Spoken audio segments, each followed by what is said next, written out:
our quality is already going downhill. I already hear it's Skype cool. People lagging. People don't hear Skype lag though. It just yeah, messes but up the syncing. Yeah, exactly. See, that's the problem. That's the problem.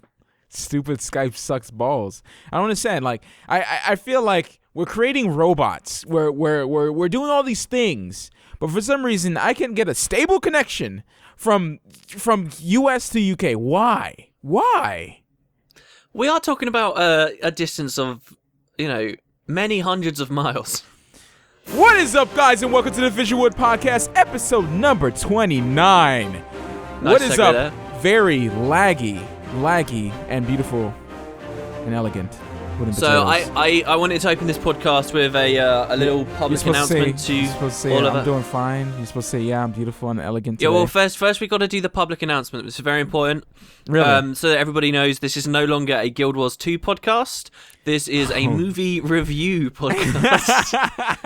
And we'll be spending the next hour or so talking about films. Yeah. Thanks very much. There's the door if you don't like it. Some people are going to detect no sarcasm whatsoever, and they're left already. They're gone right now. They're gone. They're not here. Have you honestly met, people talk about this all the time, like people who can't pick up on sarcasm, but I have never met someone that, brain dead that they can't. Well, I guess in very rare situations, but there's something really serious where you make a completely outrageous, absurd comment and they're just totally offended and walk off. In real life, I've never seen it, but it seems rampant on the internet. Maybe it's because obviously you can't type sarcasm as well as you can speak it. I've met a couple. You got any stories? Old black ladies that weren't too happy with jokes. Yeah, I've been going to the hospital a lot lately, so we have a lot of black nurses and stuff. And they go through a lot of patients, a lot of bad patients, the ones that just I guess a lot of the homeless come there as well to get free healthcare. So the homeless are really always messing around with them. So I think they're kind of on the edge sometimes. So I'll crack a joke or something like that, and they'll just be just silent. Just kind of what happens when you crack a joke when we're talking to ArenaNet, kind of like that. Wow, going there. When I was a young teenager, I had quite an embarrassing-ish operation, down there when I was at the doctor's. Ooh. And I had this really, really old man that came in, and I was trying to lighten the mood or whatever, but he was just stony faced. Oh, it was the worst experience ever. I feel like if I was ever a doctor, it's when you go through such rigorous training and live a life like that, by the time you're 50 or 60, just nothing enthuses you anymore, and you're this is just, I don't want to be here. It was horrible, absolutely horrible. The old whippersnappers. Yeah, I had one of those embarrassing moments where I had to tell my mom, Mom, my testicles hurt really bad, and I don't know why. I've heard of this thing that can happen to guys where one of your balls just randomly twists in on itself. Yes, yes. And there was a guy at school. Is that what happened to you? A guy that was at school this happened to, and he was in just agony all day, and he couldn't explain to anyone why. And then years later, we realized, this was the operation he had. Wow, it seems pretty terrifying to me. I didn't have an operation, but I had to go to an ultrasound. Yes, I am embarrassing myself on the podcast, dude. What is this? Yes. Girls. I'm pretty sure girls can even feel this. So I go in to get an ultrasound on my balls. Yeah. So I walk in, and I was I'm a young guy, so I'm please let this not be a guy. It was actually a very pretty girl, and I was oh no, okay. Really? And that's actually pretty bad. When I thought about it over my head, I was okay, I don't need to be a young guy right now looking at a pretty girl. I really don't, because I had to take off my pants and my boxers. A little bit right now while we're recording this podcast. Yeah, sit on the table and put a sheet over my thing, and let the balls hang out. And oh man, this is very bad. I'm sorry, guys. We're 5 minutes in. It's brilliant. I know. So many people had turned off. I won't go into but basically, I got an ultrasound my little ones. You know what I'm saying? Do you know why it happened? The twisting thing. I don't know. Like the doctor was saying, like it was just I had insurance back then, and so I went to the doctor and and I was like, yeah, healthcare is not free. He was like, oh, it must have twisted. Twist when you're sleeping or something like that. You know, like when you're rolling around. I don't know, like crazy stuff. What does this mean though? Like twisted? Does like I don't know. I don't want to know because I can. When you go through that, you feel the pain. You feel the pain when you think about it.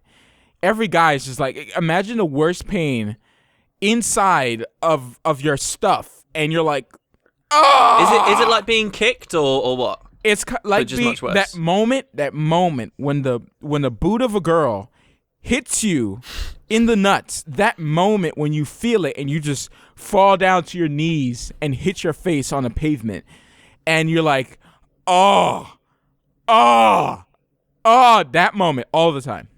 All the time. All the time. It feels like that. And you get up, it hurts even more. You move, it hurts. Like, it's right there. It's right between your legs, man. It's hard not to move it. So, yeah. Anyway. Well, that concludes the embarrassing balls section of the podcast. Right in the beginning, too. That's going to turn off a lot of people. But it's okay. Because everyone who's stayed to this time gets to win a free $100 bill. Just comment down below, you know. Giving away free iPad 2s for someone who can answer this question about Matt's bull story. Oh, gosh. Oh, man. If I could animate, I would no, that would be kind of weird. Anyways, wow. What have you been playing lately this week? Okay, so what have you been doing, I guess. Because we all know that you do the worm. We talk. I haven't done Worm that much recently for like a long time, but okay. So we both know we talk about this quite a lot on the podcast. I play. I'm a bit of a mono gamer. I play mostly Guild Wars 2, right? Yeah. This week you will be happy to hear I have been playing 2 different games and quite substantially as well. Whoa! Do you care to? Yeah, I know. Do you care to guess what they might be? Hearthstone. All right, okay, 3 games. Yes, I played a little bit of Hearthstone. Oh gosh, so you went back there. Okay, so Hearthstone, can't be Heroes of the Storm because. By the way, guys, I played Hearthstone because like it's fully released now, so it's you can actually go. It doesn't really mean anything from the difference of beta, but it's kind of fun because there's a lot more newbie people playing in the arena, and I've like had all these really bad decks and actually been doing okay with them. So yeah, that's why I was playing Hearthstone. But go on, next guess. What else has come out recently? Man, I don't really know what came out recently. All right, okay. So the next one, I'm really curious about this because I don't know where you would stand with this game. Mm-hmm. Like, I feel like you either really like it or you would hate it. And I don't know. It's weird. I can't get a read on you. I can't predict it. All right, so here we go. The game is South Park: A Stick of Truth. Oh, you've been playing that? Oh, do you like South Park? Dude, I actually thought. All right, the jokes they kind of go too far, but it's hilarious. I watched Jesse Cox play the whole thing.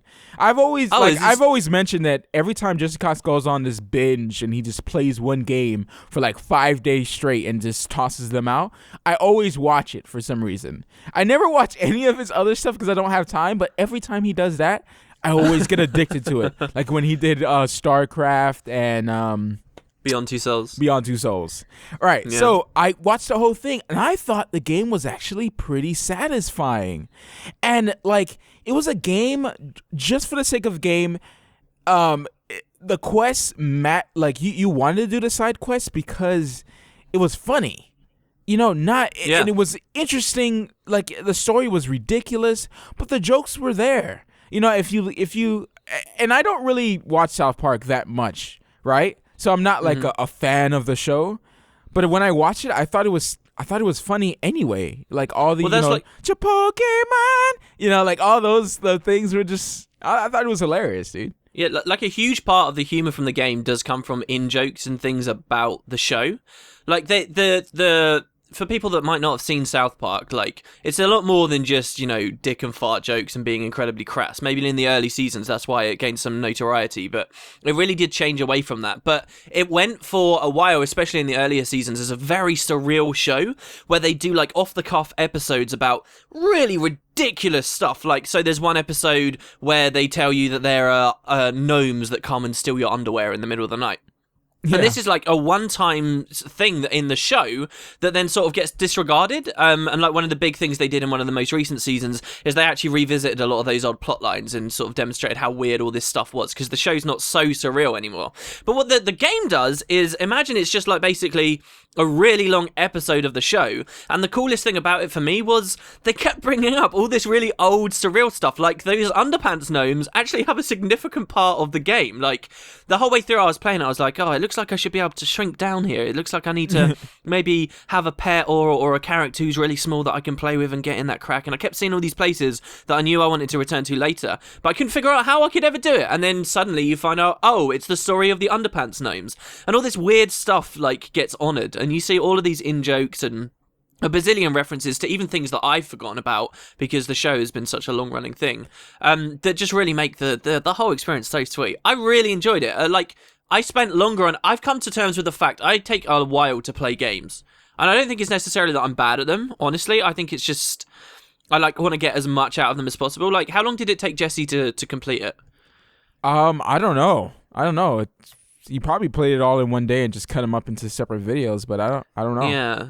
See, a lot of people were saying it's like a 9-hour experience or something. For me, I played that for like almost 3 days straight. Well, not straight, but like it took me a long time to actually get through that game and really experience everything. So it was actually of a length that I was pretty happy with. He did everything. All the side quests, got a bunch of the friends. Like I tried to do everything. So the way the game works, for people that don't know, it's an RPG basically, and it has elements of other genres in there. The whole thing eventually becomes like a bit of a spoof of Skyrim, and I really feel like the guys that make South Park were basically like, oh, hey, Skyrim, this is a really cool game. We should make our own video game. And then they sort of decided to do a stick of truth out of that, though it could have been the development earlier because it was like such a long development What do you think time. about the combat? Because I thought the combat was really simple, and you know, like it almost comes to the point where if you know the combat system, you could pretty much win any time. So it was pretty much an easy combat system because you can use a potion and attack. Like there's no trade-off there. You could even just drink speed potions all the time and attack That's twice. all I did the whole time. Yeah, like I was just speed potion. Yeah, you could even use the mana, but once you could get into a rhythm with the game as well, and like, oh, Butters has that move where he just destroys everyone, you know, Professor Chaos. And you can just do it every fight, yeah. Every fight, you know, and you gain health, mana, everything, not mana, it's called what, strength? You gain mana and strength. PP, yeah. Yeah, it returns every single match. And that's kind of what I enjoyed about Final Fantasy X2, is that you can just keep fighting and just gain as much levels as you want, pretty much. Yeah, I mean, they streamlined it because they sort of realized with those old RPGs where your health being low carried over, like that was very common, you know, in past generations, but in truth, it's kind of this arbitrary thing where you have to stop and then you heal everyone up, and slowly Right. I think a lot of RPGs have just stopped doing that because it's menu management that they don't really like so much. There's a difference with it being you know, oh, it's hard, you know, because you're tedious. But now it's tedious. So there's a difference between that, and I don't know. A lot of the old RPGs had that type of thing, and this one was like straight up. It's not for a challenge. You know, anyone who's played RPGs for a long time, you can do some. I mean, yes, it does have some challenge every once in a while, but funny challenge, meaning like you wouldn't expect a baby abortion. Oh my God. And a huge abortion to bust through the wall, and then all of a sudden have an umbilical cord that would leech life from you. Dude, like, what I loved most about that whole scene is that place where that happens. The whole way through the game, I'm like exploring everywhere trying to get all the collectibles, and I keep going in this room, and I'm like, there is nothing interesting about this place. There's nothing to do here. It's just some quiet-ish jazz music, and then you go in through the story, and all of a sudden, like all this ridiculous stuff happens there. And then when it's all said and done, and like everything's destroyed, you can go back in the room and still that quiet jazz music is just slowly playing in the background. It was so cool. No, on the difficulty, the game is easy, but I heard before playing it that it was easy. I played the entire game on hard mode, like from the first time. And it was actually a lot better, the combat there. Like, there were multiple times where I died in encounters. I spec'd all my stuff to be, like, really offensive, so it was like, either I would kill everything straight away, or they'd probably just one-shot me. And there was a little bit more risk-reward there, but I do think it was a bit easy. And yeah, there's, like, a lot of stuff to pay attention to, but there was also a lot of mechanics I disregarded. Like, as soon as I got to a certain point, I bought the best weapons, the best gear, put them on my character. You can only gear out one character, so, like, there's not that much depth there. And then I got all of these other items, and I never only gearing out one character. I don't like gearing out my whole team. But there's all this. I find it like I understand, like, you can get a lot of depth, you know, switch their class, but maybe switching their class and abilities, but switching their armor and going to the store every single time you go to, like, a town to upgrade everyone, and you don't know if you're going to use those 3 characters, especially if you have a whole list, like 8 characters, and you can only use 3 of them. Like, how do you know who to gear? You know, like, yeah, it gets kind of true. Annoying. And, you know, that was one of the things. It wasn't so bad in Fire Emblem Awakening, but it had some of that there, because sometimes it would split your characters up and you would need to use more than you needed, or more than you thought you were going to use. And then those characters have, like, these low-end stuff. You know, like, why would I spend money on these low-end stuff that I don't even use, and they're, like, level 1, when I could, you know, fully gear out everyone that I use constantly? And you just resulting in having, like, 5 characters that were just incredibly strong, and then, like, as soon as the story splits them up, you're like, oh crap, now I have to grind these guys up. You know, it's like, Yeah, well, the thing with South Park in particular, though, is there's only 2 characters, and you're flooded with gear the whole way through the game. Like, and as I said, I got to a point where I was getting tons of gear, but I never wanted to equip any of it because I knew there was nothing better than the stuff I currently had. Like, I had a helmet that let me attack if I killed someone, and because I could one-shot people, it meant that I could finish every encounter instantly on that first turn just because of this helmet. And there were other vaguely interesting things coming about, but nothing was ever better than it. And what I'm saying is, if I could gear out my other guys, then actually some of that equipment would go to use. You know, there's so many patches and there's depth to the loot system that just is completely wasted because you get some good stuff and then you never want to use anything else. And that's even on hard mode, you know, that's even when you should be more incentivized to swap based on the encounter you're going to come into. And like the items as well, it's like you said earlier, you get a trait that gives you, like, power when you use an item, and then you can just spam speed potions for the entire game that just let you attack more than once, and that's it, basically. You're done. Especially with that SWAT helmet that gives you an extra attack. You just keep going. Yeah, that's what I was using. Yeah, and you just keep going, because you'll kill that one monster, and then you just keep going and killing again. Mm-hmm. And you can even, like, you know, do the speed potion, do an attack that attacks everyone, and then... Yeah, an AoE. And then you kill everyone. And then you just kill everyone, because they... You know, like, you always, if you attack once, you always hit them, like, to the last bit of health, and you're like, oh, if I just killed them, I would get an extra turn. So if you just AoE everyone, then attack them, kill them, and you can just kill everybody. So, like, there's so many strategies. What I did, yeah. Like, if you have so many strategies like that, then this game will kind of be easy. You know what I'm saying? But it wasn't about that, and I kind of enjoyed it that it was just a game that they obviously had fun making. It seems like they put a lot of love into it. I thought it was just a cash thing, where it's like, okay, a lot of people like South Park, let's make a game, you know, and, you know, just toss it out there. Well, the thing with the franchise is they have done that in the past. There have been previous South Park games. I remember playing an old South Park game. It was a first-person shooter on the N64. Yeah, yeah, you could, like, man. The press P? Z to turn your snowball yellow. Yeah. I remember playing that.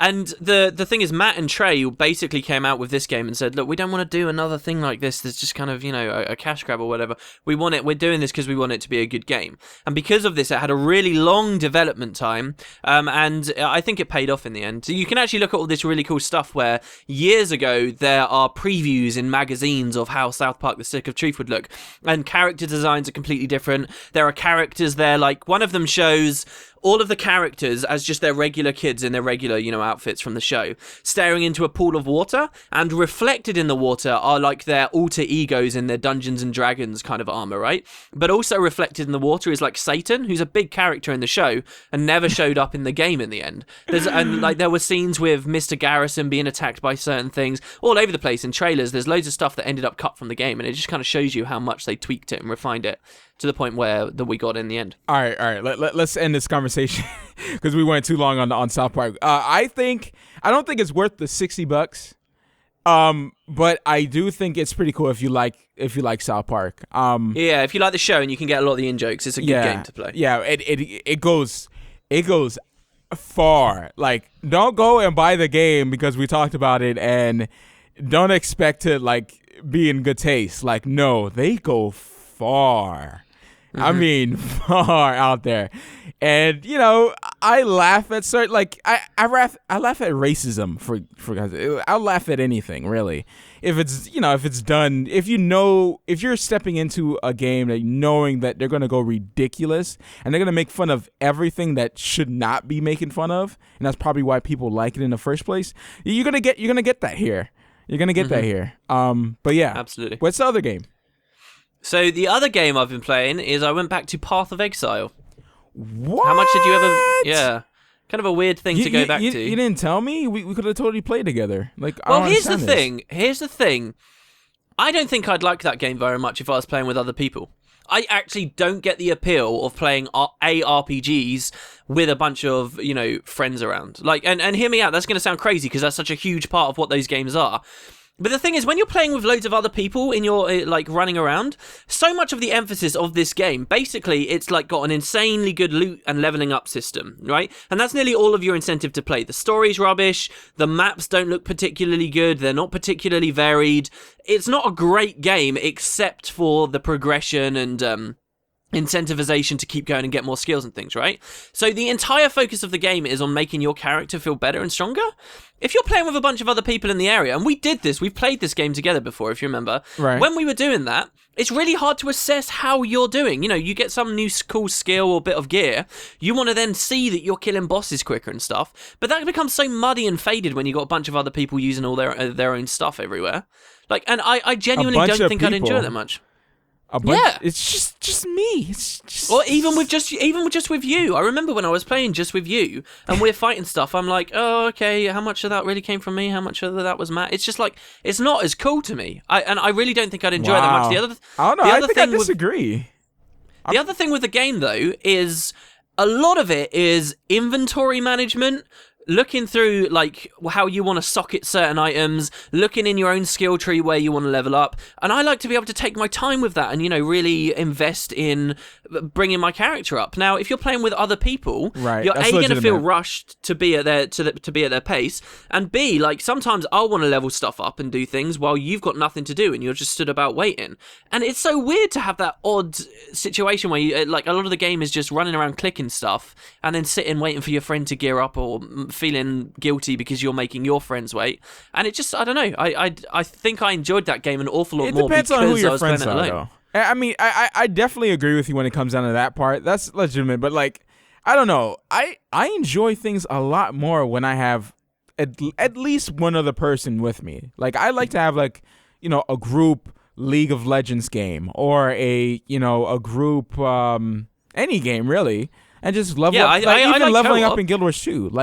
When I first leveled up my first character, I had 2 guys with me. 2 guys consistently, didn't sleep. We just leveled and we played together, and it was awesome. And it was an awesome thing. I love that. I love co-op games. I grew up on that stuff. It runs in my veins. So anything co-op, I'd love to have another person there. Playing by myself is actually slightly boring for me, especially Path of Exile. Path of Exile, it looks awful. I don't like the graphics, but I like the leveling system, not the leveling system, the passive tree is huge, and you can do so much stuff with it. And it all depends. Not even that, and the skill gems. There's so many different ways. Yeah. Some people use the same spell that they use at level 1 because they leveled it up, and there's so many ways that you can. Everything has value, even at level a low level, and everything. It's I like that. I just don't like the look of the game. And yeah, well, the thing with PoE is I like co-op games. I completely understand that. I just think it doesn't work that well for PoE for the reasons that I said. And again, I agree with you, actually, that I think the game's on its own is kind of boring because the gameplay is literally running around clicking stuff. And I think a lot of the appeal of games like that come from people who are nostalgic about what they were playing stuff like Diablo when they were a lot younger. And I don't get so much of that. So, yes, I was playing PoE, but the entire time I was playing PoE, I was listening to new music and watching TV shows and watching movies on my other monitor the entire time. Because on its own, yeah, I agree. I think it'd actually be quite boring and it wouldn't entertain me fully. So yeah, like if you have friends to talk to and be that extra entertainment, maybe it could be fun. But again, like the game is running around clicking stuff and your own investment in your own character. Like some of those dungeons are really long. And I honestly, while I was playing it, I was thinking, if I was co-op and I was playing with someone else, like, unless I knew them really well, like IRL, and we had a lot of stuff to talk about that's IRL stuff completely unrelated to the game, then yeah, I could hold a conversation. But you can't hold a conversation about the gameplay of PoE the entire time. There's only so long you can talk about why you want to get an extra socket or an extra skill. It's all about the friends you do it with. That's what I was saying. Like, if you're just doing it with some random guy that, you know, you guys don't talk on a regular basis. Yeah, if it's like a hardcore instance designed for the 5-man stuff, then yeah, you know, there's stuff to talk about, you know, there's challenge there and you want to be moving in the right way and going to the right areas or whatever, looking for the good gear. But overall, I enjoyed playing it for what it's worth. I completed the game the first time. I'm like level 45-ish at the moment, I think. I'm on my second run through at the moment in cruel mode, which I didn't think I'd enjoy that much. It's like, oh, I'm doing a second run, and the game wasn't even that good. There wasn't, you know, story-wise and graphics-wise and area-wise, it wasn't that cool. Why am I playing it again? I'm playing it again because I want to get this goddamn skill gem. I want to get, like, this perfect bit of armor that's got these correct slots for me. You know what you were saying about people using one ability from level 1 all the way to the end?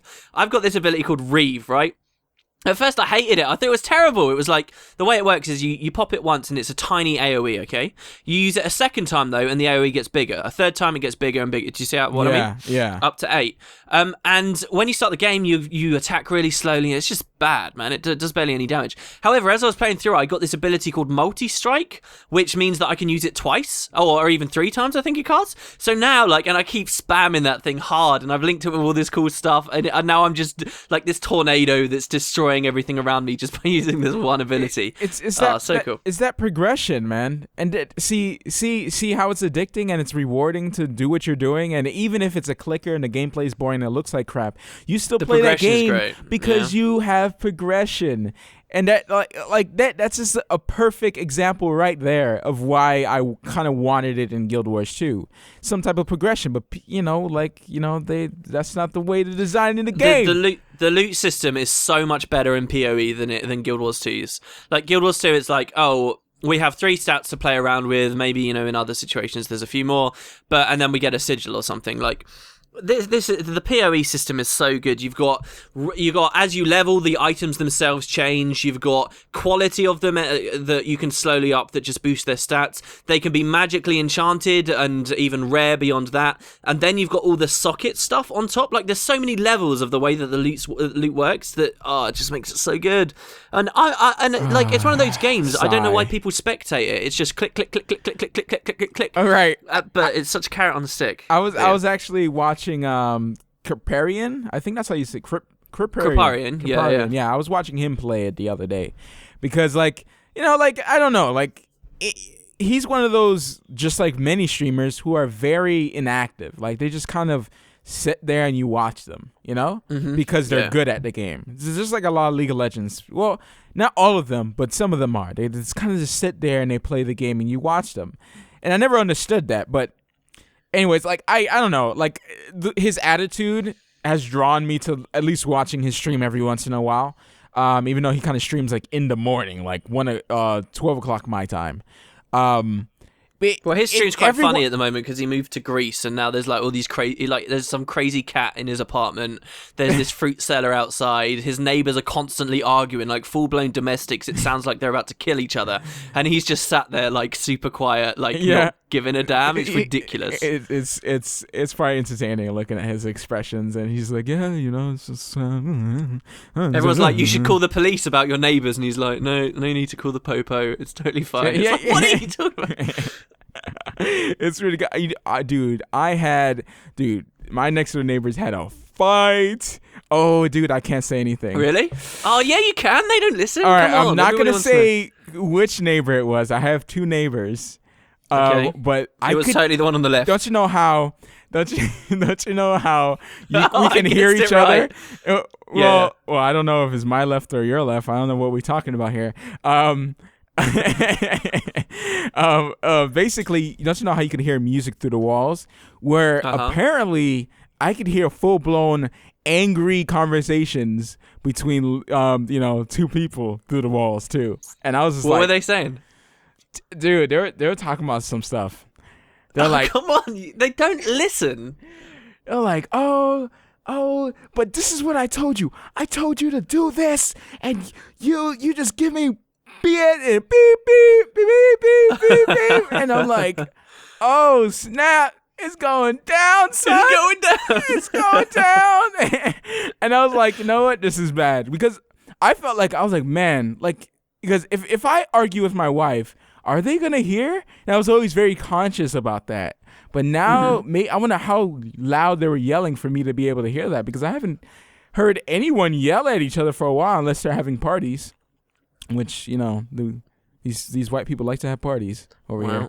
And argue. Well, I meant them as they're actually white, not just white people in general. I don't assume like half of my audience is just like as they're watching the podcast. They have like the party music, getting drunk. Oh, if you get drunk and listen to the first half of this podcast, man, that's gonna be a trip for you. The ball story and everything. But I was reading this thing about on Reddit about people's reactions when they hear neighbors and things arguing, and everyone was talking about how you can just like try and interfere with the argument, and it makes people realize how ridiculous they sound. Like, so if you're listening in and you can hear every word they say, you can shout back through the wall.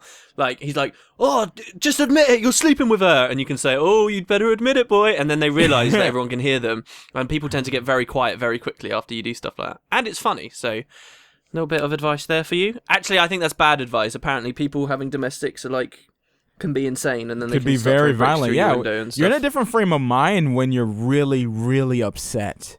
When you're really, really upset and you yell because you don't care who hears you. Yeah, you're on that mode. You know what I'm saying? You're on that mode. So, and I don't know, dude. I feel like I have to be extra quiet. I'm like, can they hear me right now?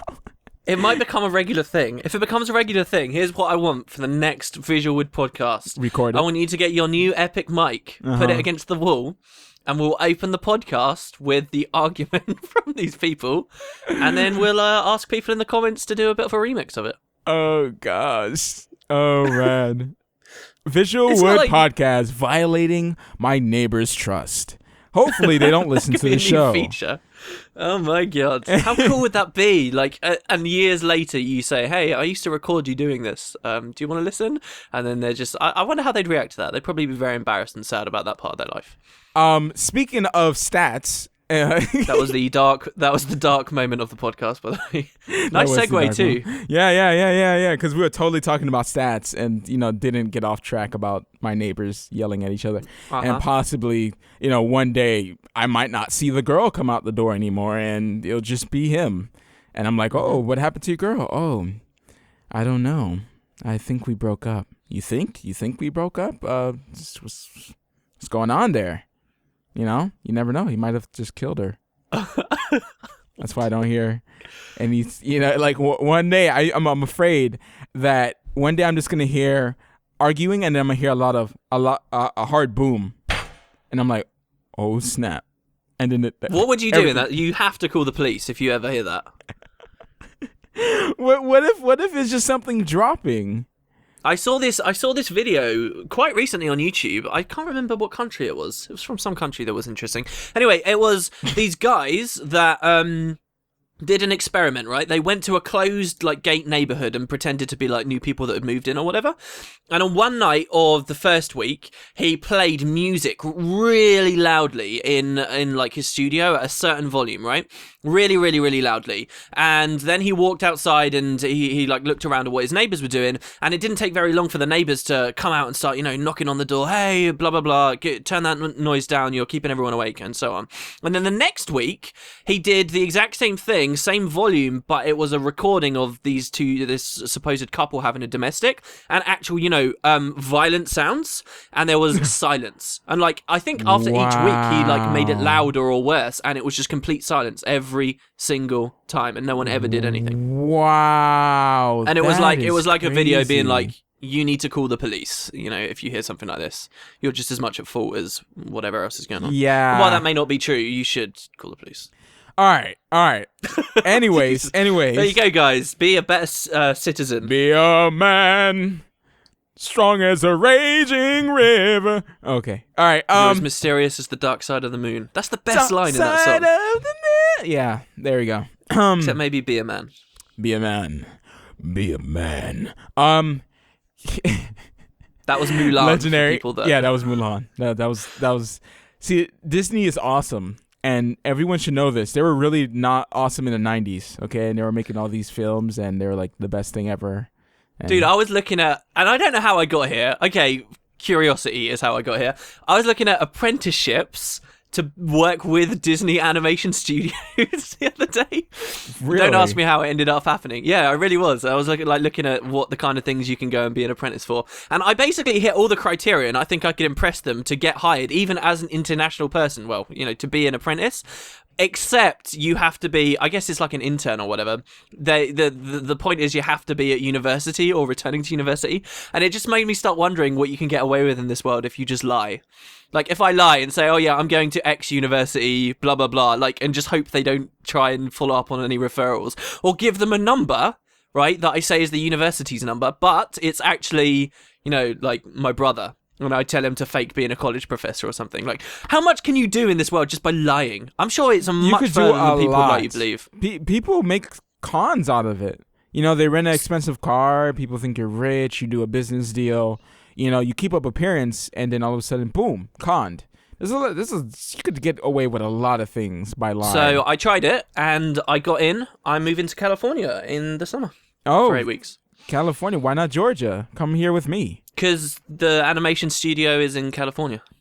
Everything is in dang California, dude. Oh man, that's it's so the Sunshine State, frustrating. right? So frustrating that everything is in California. Like, I don't know. Anyways. I've been spending a lot of. Speaking of stats, I've been playing a lot of Guild Wars 2 for the past 2-3 days. Just doing different builds and wasting a lot of gold apparently. Okay, so yeah, I hear that. I know, because I just geared out my engineer, and I kind of want to try my guardian again, but do him damage. And how would I feel about that? Because guardians are naturally really tanky, and except for their health kind of sucks. The lowest health in the game, but with Ellie's, huh? Ellie's and Guardians have the same base vitality. Yeah. It's basically the lowest health in the game. Yeah, no, you're right. It is the lowest base. I mean, there's like 3 of them. There's like low, medium, and then high. Necro and Warrior have the highest. Ellie and Guardian have the lowest. Everyone else has the middle ground. Right. So it just makes me wonder how much I want legendary armor. I want legendary armor so bad because I was switching stuff on my Sunrise, and I'm like, this is awesome. Okay, like you can just switch to anything you want.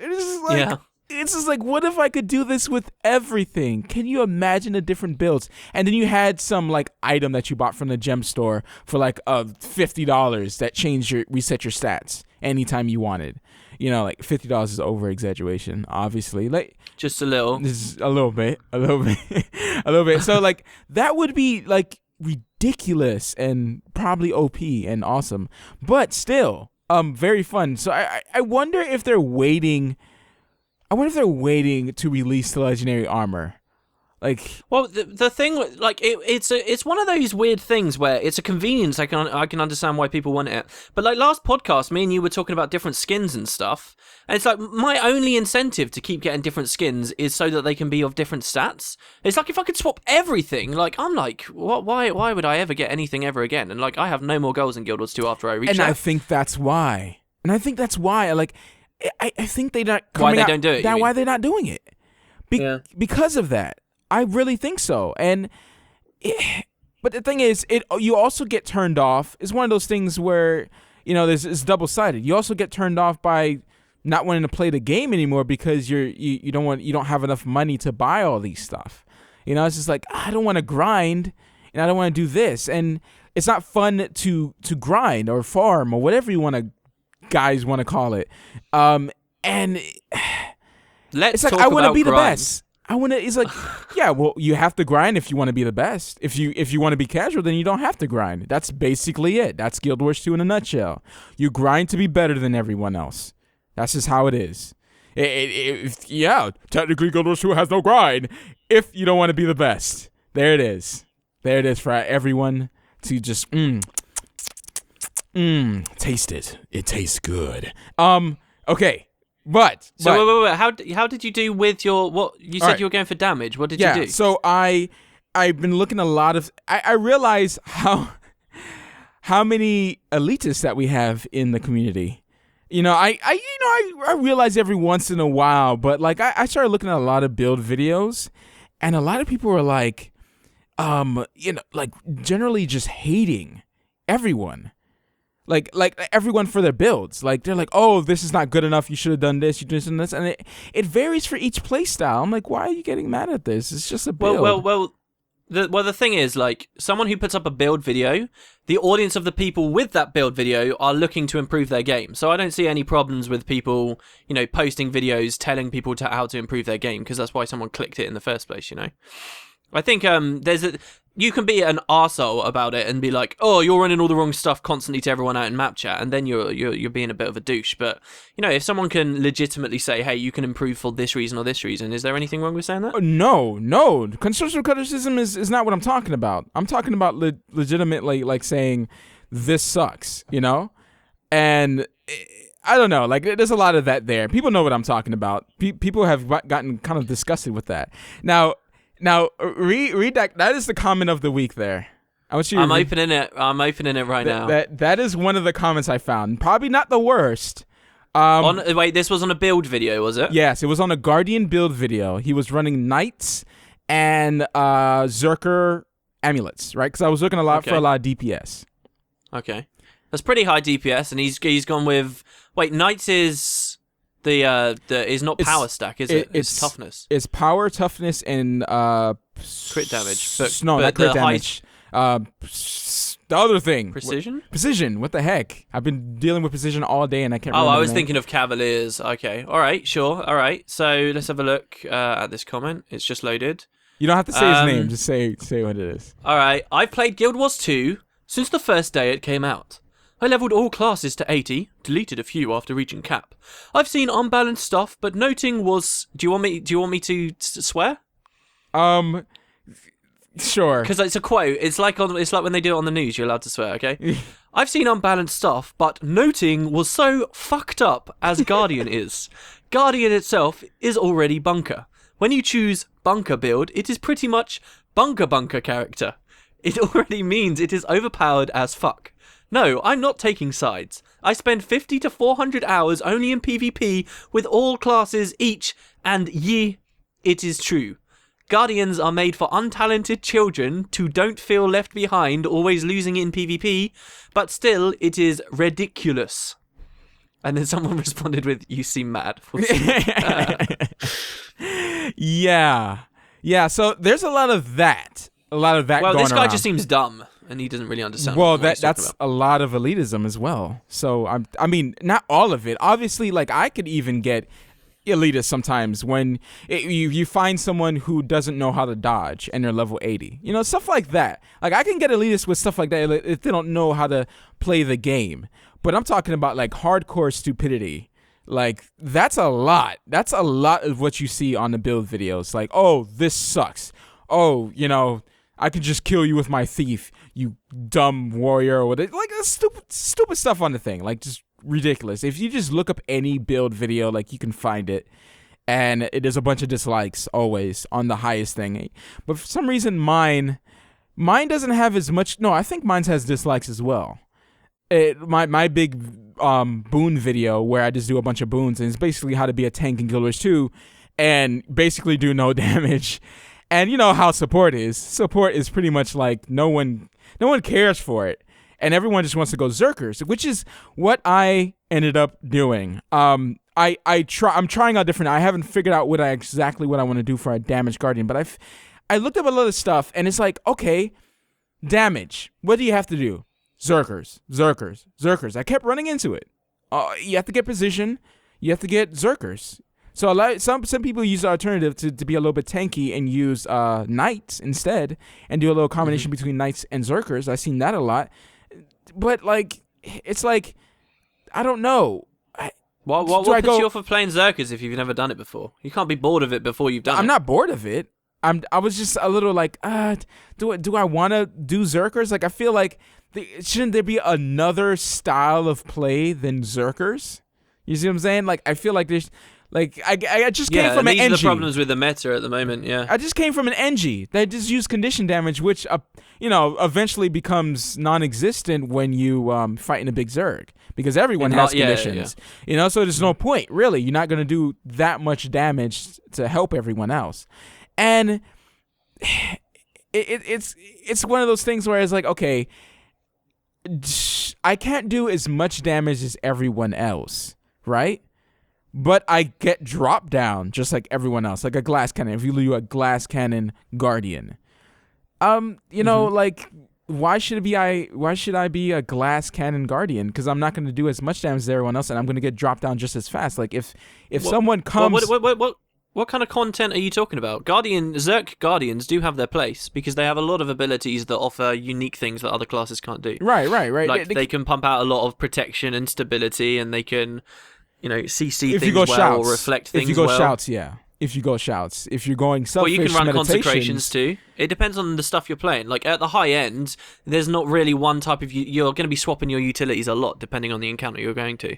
Now, let me say, I actually have to improve my Guardian skills in order to use Zerkers. Because when you're using Zerkers, you drop. And you can't just tank damage. So...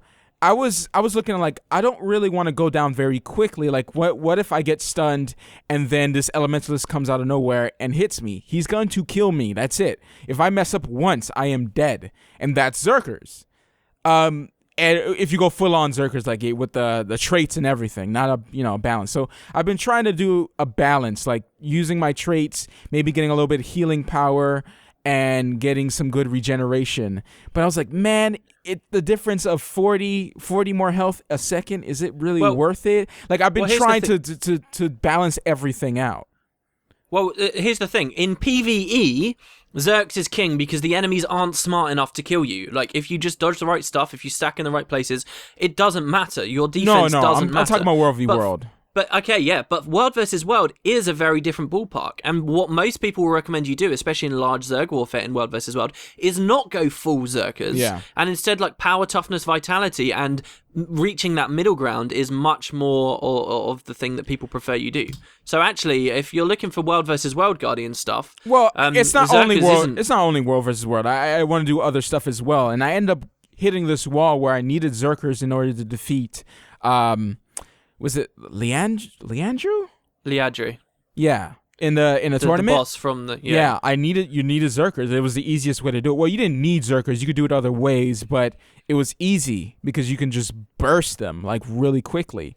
I wanted to try to see the highest damage for a Guardian, right? And obviously the highest damage is going to be Zerkers because that's I guess the way it is. So I want something for both, but I see that I can't get exactly what I want for both. It's not going to be like you buy that one thing. You can't do max damage and have a defensive spec. Right. I know, because Guild Wars 2 is not built that way. Well, no game should be built that way. That's crazy. The highest DPS spec is also one that can defend better than other options. Like, that's just flawed design. Well, what I mean is you can't be tank. And you can't be DPS.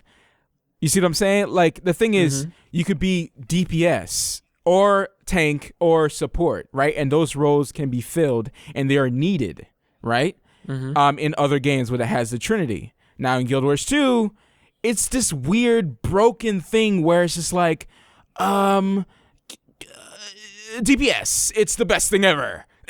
Like, if you go tank and support, you just made a video. Healing power sucks, right? Yeah. And at some points, I kind of agree that it's just like, why go healing power? Because it's not needed.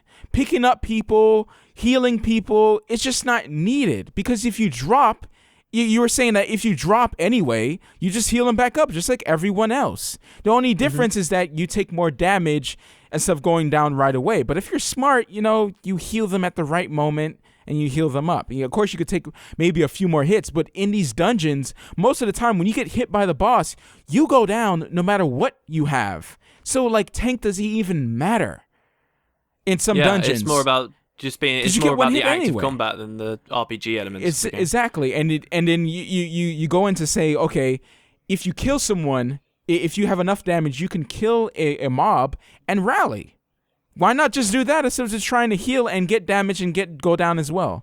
Which a lot of new players tend to do a lot, instead of just damaging the person which has like no health. It's like, nah, don't do that. Just damage the guy. You don't have to. I could just rally, dude.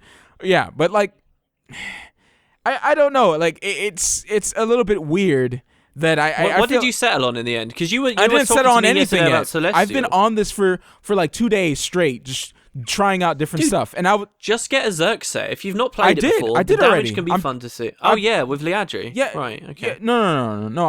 I did now, and I'm trying it out now, and I'm doing different traits and stuff like that. And I'm also thinking of just doing Celestial. I think I should try it out. It's a balance between everything. You're not good at anything, but you're also balanced, and you have the healing power, the extra healing power. You have the extra vitality. You have the extra toughness. You have the extra everything. And with the Guardian, you do a lot of burning. So the extra condition damage is actually helpful. You actually do a lot of, different things with the Guardian. It can utilize everything, really, because your healing power, stacks with your passive, your vitality, obviously health, your toughness is obviously good. But like with Zerkers, you go straight damage. All you have is damage. That's it. You don't have anything extra protection. What you just discussed though is the truth that all you need is damage. Yeah. So you want as much as possible. That's why Zerk is better than Celestial. And Celestial, you won't find you do much damage. And that's why I didn't go for the dive for Celestial, and I end up actually spending the money for Zerkers because I'm obviously going to want to see the best damage I can possibly do with my Guardian eventually, right? So I'm going to buy it anyway. So let me try that first. And I feel like, okay, you know what? Maybe I need to improve myself, improve the way I play my Guardian, and just play according to, Zerkers. And what I thinking about doing now is doing full-on damage and just learning how to not get hit very much. And I did try a little bit of what I basically do with my Boon Guardian, right? It's the same kind of traits. I switched around a little bit, add blindness and invulnerability to blindness, do a little 10 in the second trait. And it seems to add that oomph I need with the Zerkers as well, while still having a little bit of healing as well on the side to last long, because when it comes down to World v World, you need to learn how to last a couple hits first. You need to outlast your other opponent, especially if you're fighting two people at the same time, which often happens. And with full Zerkers, it's hard to take damage from two people at the same time and not die. I've not played much Guardian or World versus World really, but I don't think that Zerker Guardian sounds very smart to me. Yeah, it does. I do know, at least from competitive PvP, that the game favors, in PvP environments, the game favors hybridization a lot. Like most of the strongest PvP specs at the moment is like hybrid, and I'm sure that translates at least somewhat over to the World versus World experience too. So yeah, I don't think Zerks would be smart on a Guardian in there, but it's definitely by far what I'd recommend in PvE, like by a long way, because it's just stupid to try and round yourself out in any other means. For the topic of DPS being like the master thing to do in Guild Wars 2, right? Like, you get the most benefits. And it's just like, I know some people out there, including me, I used to support people in the dungeons, right? And I used to like basically sit there and use my healing build with my Guardian and just everyone would have booms all the time, and I'll always have some type of healing symbol on the floor, and I'll just be healing people, and they can just stack on each other. Yes, like it's doable to do it in a group, right? But it's like you can kind of do the same thing, but actually killing the boss faster with DPS. Like, for instance, the NG, you can do combos to give everyone might. You can heal everyone. You can stealth everyone. Like, there's all these combos, which a lot of people don't seem to realize in Guild Wars 2. Guys, there's a lot of combos you can do with your, with anybody, pretty much, right? And of course, it's best with a team. You can do some really cool stuff with that. But there's so many ways where you can gain might by doing this and popping that. Like, there's so many traits for everyone, really, for each profession, and you can support by just doing DPS. So why go support? And the point is, like, why go support? The game doesn't really, like, it's not, you can't tank. So I don't get the point of it anymore. It's like, I love being able to tank. I love being able to tank and feeling, awesome. But I feel like I'm not doing anything anymore, and that's kind of why I moved away from my Guardian, and I spent a lot of money on my Guardian to have all the Ascended stuff, everything.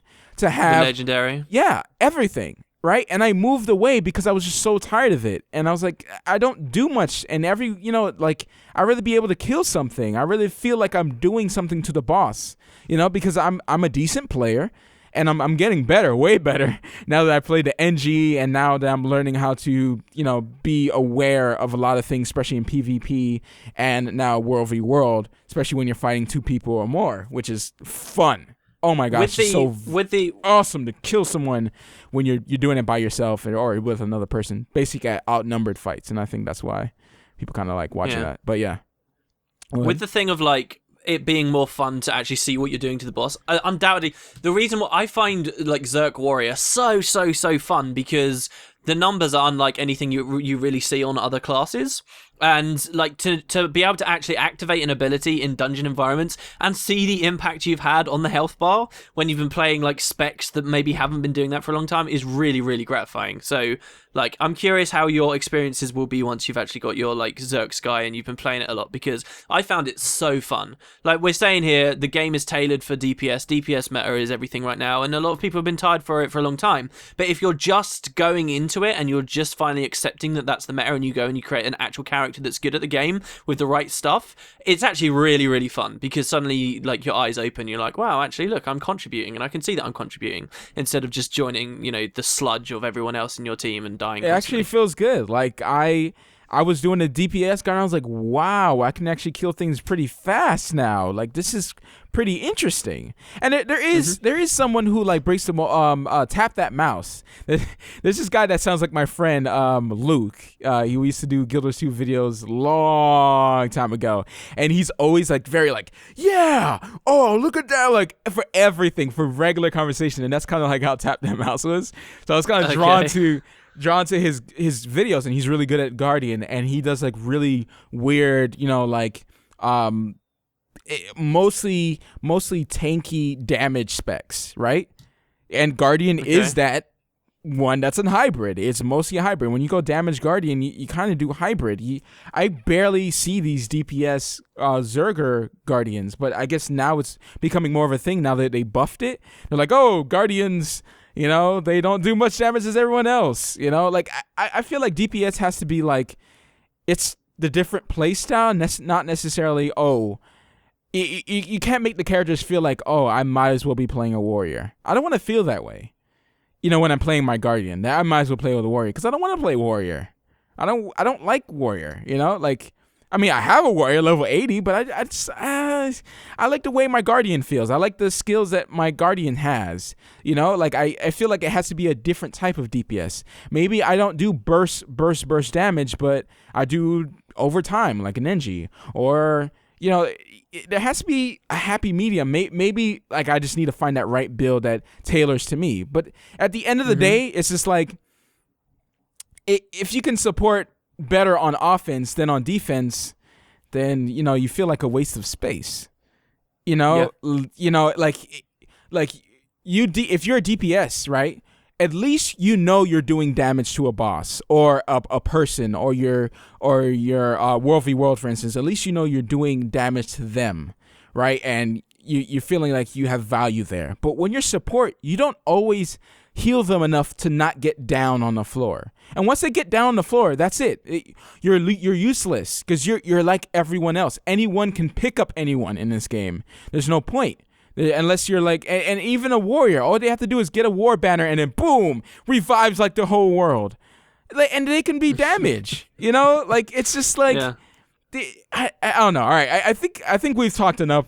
I think we talked enough about that, but yeah, that's basically how I feel. And I don't know. I haven't really picked something yet. I think I'm gonna do more stuff with my Guardian to see what I can find. And by the way, my Guardian looks ugly now. And now I have to put in and transmutate like more stuff to make him look cool again. Or just go for another set. Stop transmuting stuff. Get multiple sets. Yeah, I know. And then you have 2 cool skin sets. That's what I'm gonna do now. I'm gonna waste another 50 gold getting another set and seeing how that works out. But I know Zerkers. At least I feel safe with Zerkers and not me wasting my money, because Zerkers is a safe place to go, because every person should try out Zerkers, because that's the best armor that you can have for damage, you know? But, you know, you may not like that playstyle, so be careful how much money you spend if you don't have disposable gold, if you don't farm every day or anything like that. But yeah. Sure. There you go. Do we want to do, before we go into more Guild Wars 2 topics, it's an hour in, usually we open up with this. Right. It's movie time. Do you want to do movie time? Have you watched any movies? Movie time! Man, have I watched movies? I felt like I did watch a movie the other day, but I've been watching a lot of Blacklist. It's a show. Blacklist? Okay. It's a show called Blacklist, and it's actually pretty satisfying. No, I haven't watched any movies. Sell it to me. I'm looking at it right now. All right. So Blacklist, it's one of those shows where you think that you know the show and you know the formula, and then it changes the formula. And then you're like, wow, like it gets gory sometimes and a little bit like, should this be on TV? Shouldn't this be on like cable or something like that? It gets to that point. And it's just like, wow, like it keeps surprising you. Give me an example of that. Okay, all right. What's so bad? So the story is you're a new FBI agent that is a profiler, right? You get called in, and then all of a sudden this random burnt spy, I think he was a spy or some type of spy, who betrayed his country and basically became a criminal and started selling secrets for a living, and he disappeared off the map for like 20 years, right? Okay. All of a sudden turns himself in and asks for her on her first day of the job, and says, I will only talk to her. Something's about to go down, right? Something substantial. A bomb is about to blow up, for instance. And that, I think that was the first episode. The bomb is about to blow up, and he will only talk to her. She comes in, and she's like, why are you only talking to me? Blah, blah, blah. A relationship forms between the two characters. And at first, some of the acting is a little, you know, you kind of tense up a little bit sometimes. How does a relationship form between these two? What? I don't understand. He's a terrorist. It's like a hate relationship, and then there's a mutual respect because they start catching criminals between even the boss. Like, at first, they don't trust him, and they still hate him, you know, to a point. Like, it's just all these different views, and then it gets to the point of Walter White, where some of the characters do stuff, and you're like, I don't know if I like him anymore. Or if wow, okay. And then there's some points where you're like, oh, you know, oh, he's trying to save this person. Oh, maybe he's good, or maybe she's good. There's a point where, like, because you know the whole mole of and they do, you know, just like every first episode, they show some skin of the girl, and I'm like, here we go, here we freaking go. Like, you know, just putting them down, but they don't do it that much, so it's fine. And they always do it on the first episode. But she's actually a strong character that actually can hold her own, and you kind of realize that as the as it goes by, and there's a point where she flips out. And she takes a pen and stabs the terrorists, right? That's supposed to know where the bomb is. How big of a spoiler is this right now? Well, I'm giving you an example. This is like the first episode. Okay. All right. Okay. Right? He's an asset, right? Right? He's an asset. So he's playing mind games with her. And she gets so mad, she takes the pen and stabs him. She says, right now, this is going through your artery or whatever, right? You're going to slowly bleed out unless I call for help. Now, you're going to tell me what I need to know, blah, blah, blah. And like throughout the whole episode, you think like, oh, she's a wuss or whatever. You know, she's just a regular girl. Does that. Then she just flips out and does that. And you see the characters start to grow and change. And they even have the guy who died immediately in the beginning of Pacific Rim. The brother who died. Yeah. He's the cop, not cop, but he's an FBI agent in there. And like it's like a secret team who handles like very specific like stuff that happens, in the corner and stuff like not too crazy like Secret Service or anything like that, but like Did you just start watching this week? No, I watched. What I do is I try an episode out to see if I like it, even though I gotta say pilot episodes don't really tell much about. Because they can be quite different. They could be quite different. Like Breaking Bad was quite different, and it escalated pretty crazily over the seasons. There's a lot of shows like that could generally be better as you watch it. Because Breaking Bad, it was like what, the second or third season, till like a lot of people started watching it. Yeah, a lot of people started watching it over like the third season or something like that. Like, oh my gosh, this is such an awesome show, and everyone started going back and watching the old stuff and catching up, and then eventually it became this huge thing, right? And this show is actually highly rated, which I didn't know. I thought, because at first I was like, this is a little iffy, and then it just starts to get better, and then you flip balls, like you're like, wow, you even. A little bit like, man, maybe they went too far with this. Like, things happen. You know what I'm saying? People died. Like, this is not that fake show. This is not that fake show where characters just like, they just survive stuff. No, man, people get hurt. You know what I'm saying? Like, I'm like, wow, this is pretty interesting. Not to the overextent, like cartoonish, but like. Real stuff happened. But yeah, like that's what I've been watching, and it's pretty There's good. only one season of it out. I might watch that. That actually sounds pretty interesting. Yeah. Another one for the list, I guess. It's like I've said before, though. I get so iffy about watching new TV shows because I feel like it's a big investment, and like if you don't enjoy it, it's like. But okay, The Blacklist. Fair enough. There you go. Was that all you've been watching? No movies? Yeah, it's been pretty busy. It's been pretty busy around here. Yeah. I will fly through what I did. Okay. I managed to hit my quota, 3 movies in a week. Ooh. The first one I watched was Dallas Buyers Club. Have you heard of that? Seen that? No. Dallas Buyers Club? Yeah. So it's a story of a guy who it's set in the 80s. It's set in the 80s. Early 80s, I think, maybe, or maybe late 80s. And he's like this redneck complete douche. Like, this movie, I wasn't enjoying it for a long time because the character is so despicable, and not despicable in an he's quite interesting kind of way, not like why does he have these opinions. He's just a redneck douche, like racist, homophobic, absolute cockpot. Like, you really don't like him, and he's threatening, and he's just. And that was really interesting for me, because usually if I'm faced with something like that in a film, I'm usually like, okay, this is kind of interesting. Where are they going with it? But here I was just like, I'm not invested in this guy's life. I just want him to fall over dead. I don't care what happens to him. And like, so much of the film was like, what's happening to this guy? But basically the plot is this guy has AIDS, and he surrounded himself with all these friends and other people just like him. And obviously this was a big epidemic and scare, especially over in the States. Well, I guess anywhere.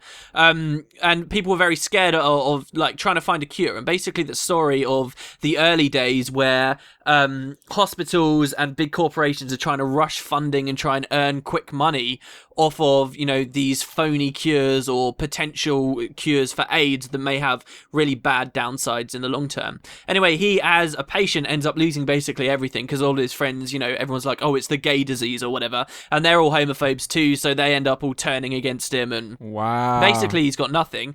And at first, he's basically told, you've got 30 days left to live. So he resorts to trying to get these drugs that are on a test program that he has no real legitimate way of getting.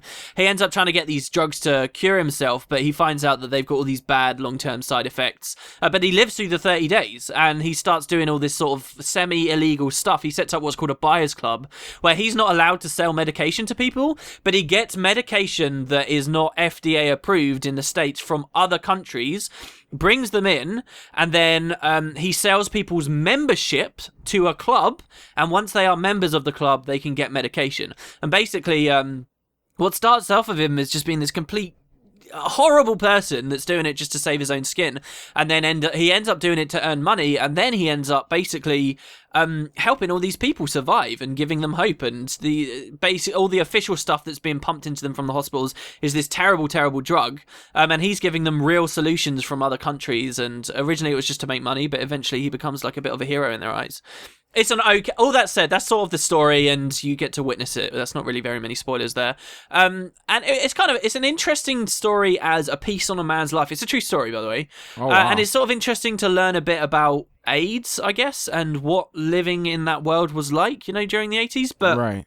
Frankly, by the time that it ended, it was okay movie. I wouldn't rewatch it, and I'm not necessarily recommending it that much. It was Matthew McConaughey playing as the redneck right, guy, and Jennifer Gardner okay. as Eve.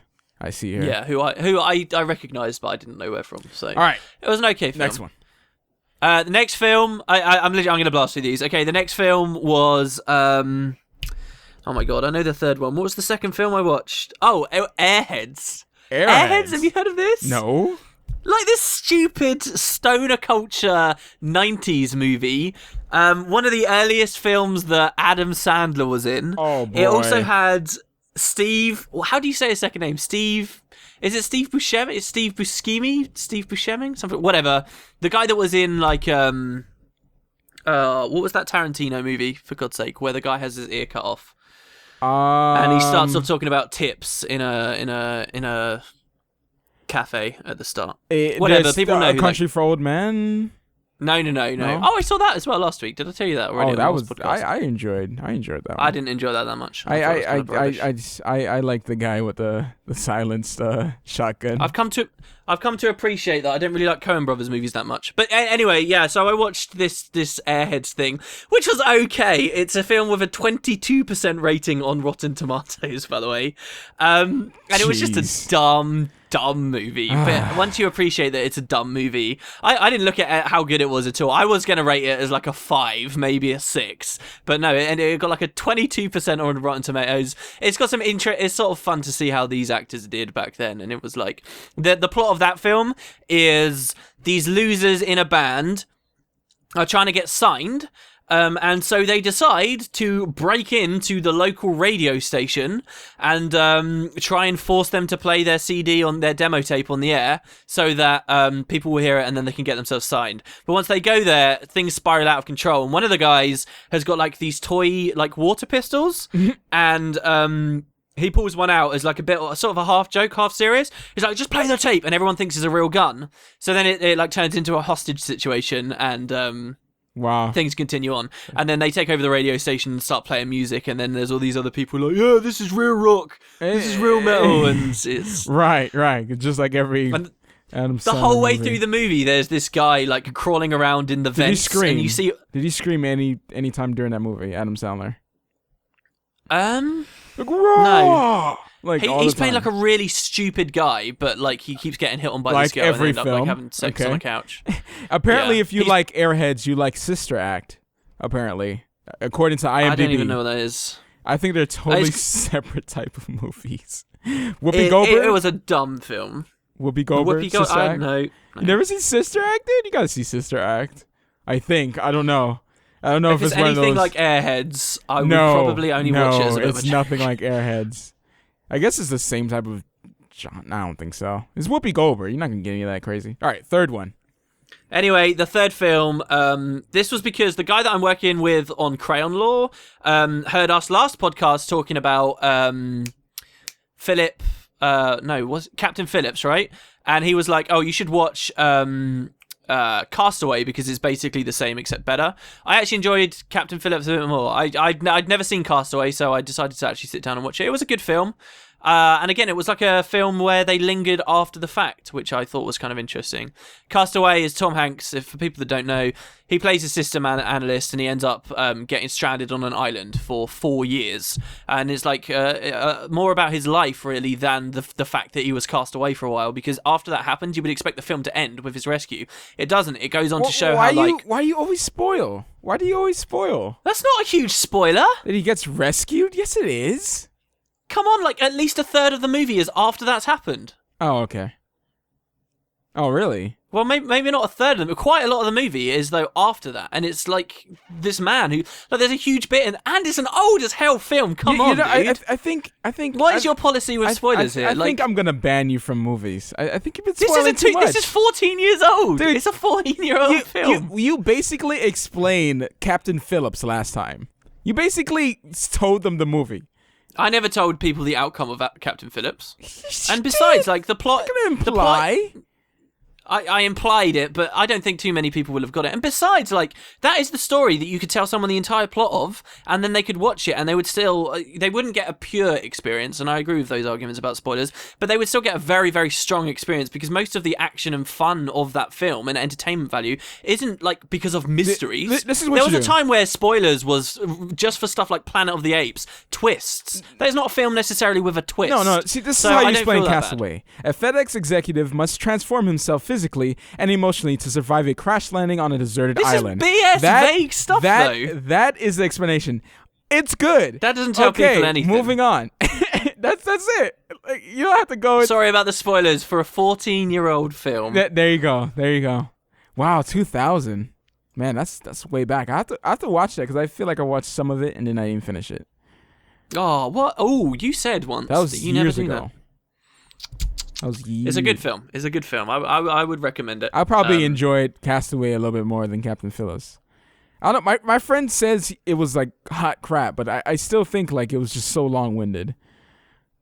The thing is, like, Castaway, if you thought Captain Phillips was long-winded, you might think Castaway was long-winded. Right. Because it's quite a meticulous film. Tom Hanks is good, so it's fine. And he does good dominate actors that and bad actors. I'm still laughing about that every time I think about it. I was like, oh, you remember when we were talking about like, it's crazy how Tom Hanks could just change the way he plays a role, Oh, right. Yeah. And he's like, oh, that's the difference. Anyways. Next topic. Anyway, that's films for the week done. Uh-huh. Hope you guys enjoyed. Yeah. I sure did. So, what you've got written here, Q on Twitter. Oh, well, we kind of someone asked a question, about what MMOs are, we're going to be into. I guess we'll answer that then. But I basically asked everyone, are they buying Wildstar or ESO? Because it's coming out in a couple months right now. ESO is really, really soon. Yeah, like, is anyone going to buy it? And mostly the response was kind of divided. Some people didn't care about, like a lot of people cared about neither, like 33%. 33% was going to buy ESO. 33%? ESO is April 4th. We're talking 3 weeks. People are going to buy more ESO than Wildstar, it seems. At least according to the people who tweeted me back. But it seems, to me, though, Wildstar has got more staying power than ESO. Yeah, definitely, because they know what they are. This is WoW, but better. Here it is. Here you go. And people are invested in, if you're true to who you are, you're not trying to be anything else. You're not saying like, oh, you're gonna do this, and it's different than every other MMO. You're not gonna grind. You're not gonna do anything. Like they're not saying any of that crap. You know what I'm saying? They're just like, this is what it is. Here you go. Mm-hmm. And I think there's a lot of respect for that as well. It's just like, okay, exactly what you're getting, and people I'm pretty sure everyone who wanted to play Wildstar has played it already.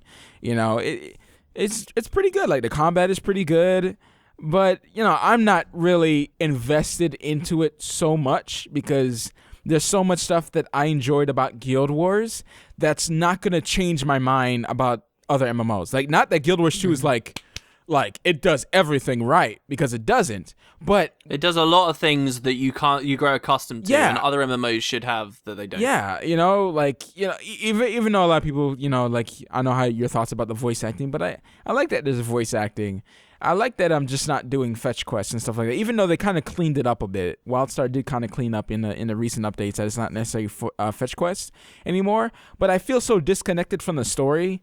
Even when I'm reading, I feel like, because I feel like there's not enough there to grab me in, like not enough like voice acting to deliver the character. I mean, there's voice acting there, but I don't know. I just It needs to be like more cutscenes. It just comes down to it doesn't have an engaging opening for the story, so why would you get invested in the universe? Most of it is at the end game. That's what the developers say. We're gonna leave most of the story for the end game.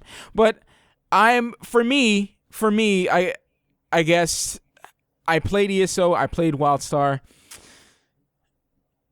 ESO, it's basically multiplayer Skyrim, but like, like the combat is kind of more, I don't know, crap.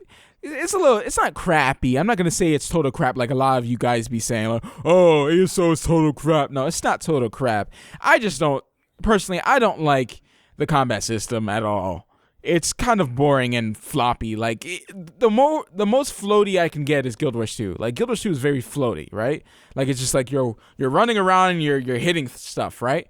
And you don't feel the impact, and I like to feel the impact, and that's kind of like why I like the system for Neverwinter. Neverwinter, you felt that impact when you shoved that sword inside of the boss's face, and you could even knock him off a stage. Like, it's awesome. I love the combat in Neverwinter, but it had the same old, grind to the gear. Not grind to the gear, but like the rating and stuff. And I don't know. I didn't feel like I wanted to invest time into it. Just the way, yeah. Like, I feel like it has a lot to get me into an MMO. There has to be a lot of everything.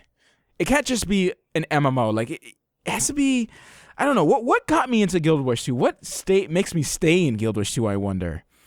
Like, I'm trying to think. I'm trying to think of that magical thing. It changed a lot of stuff. Yeah, it changed a lot of stuff. So like there were a lot of promises that maybe it feels like a console game. Maybe because it feels kind of like a console game, kind of how you could just jump in, and I don't know how they really explain that. So I'm not gonna bore you guys with me tripping over my words. It has something that it's like, okay, it doesn't have everything because I want my progression.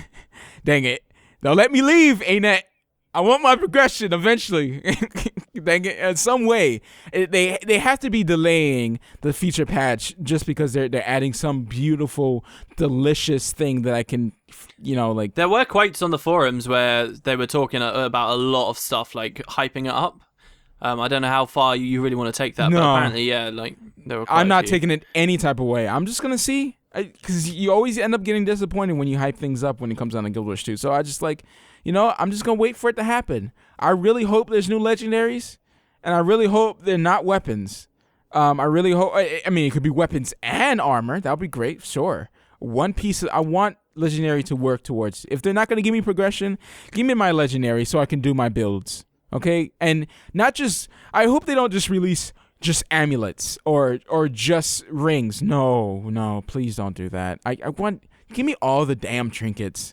Even if I have to wait like another year for the armor to come out, instead of you doing it, I think they'll release legendary trinkets at the same way as they did Ascended stuff. No, I don't want it like that. It goes into the same thing we were talking about at the start of the podcast, right? That people, you let everyone change all their stats, and then there's no interest there ever again. Well, see, I don't understand.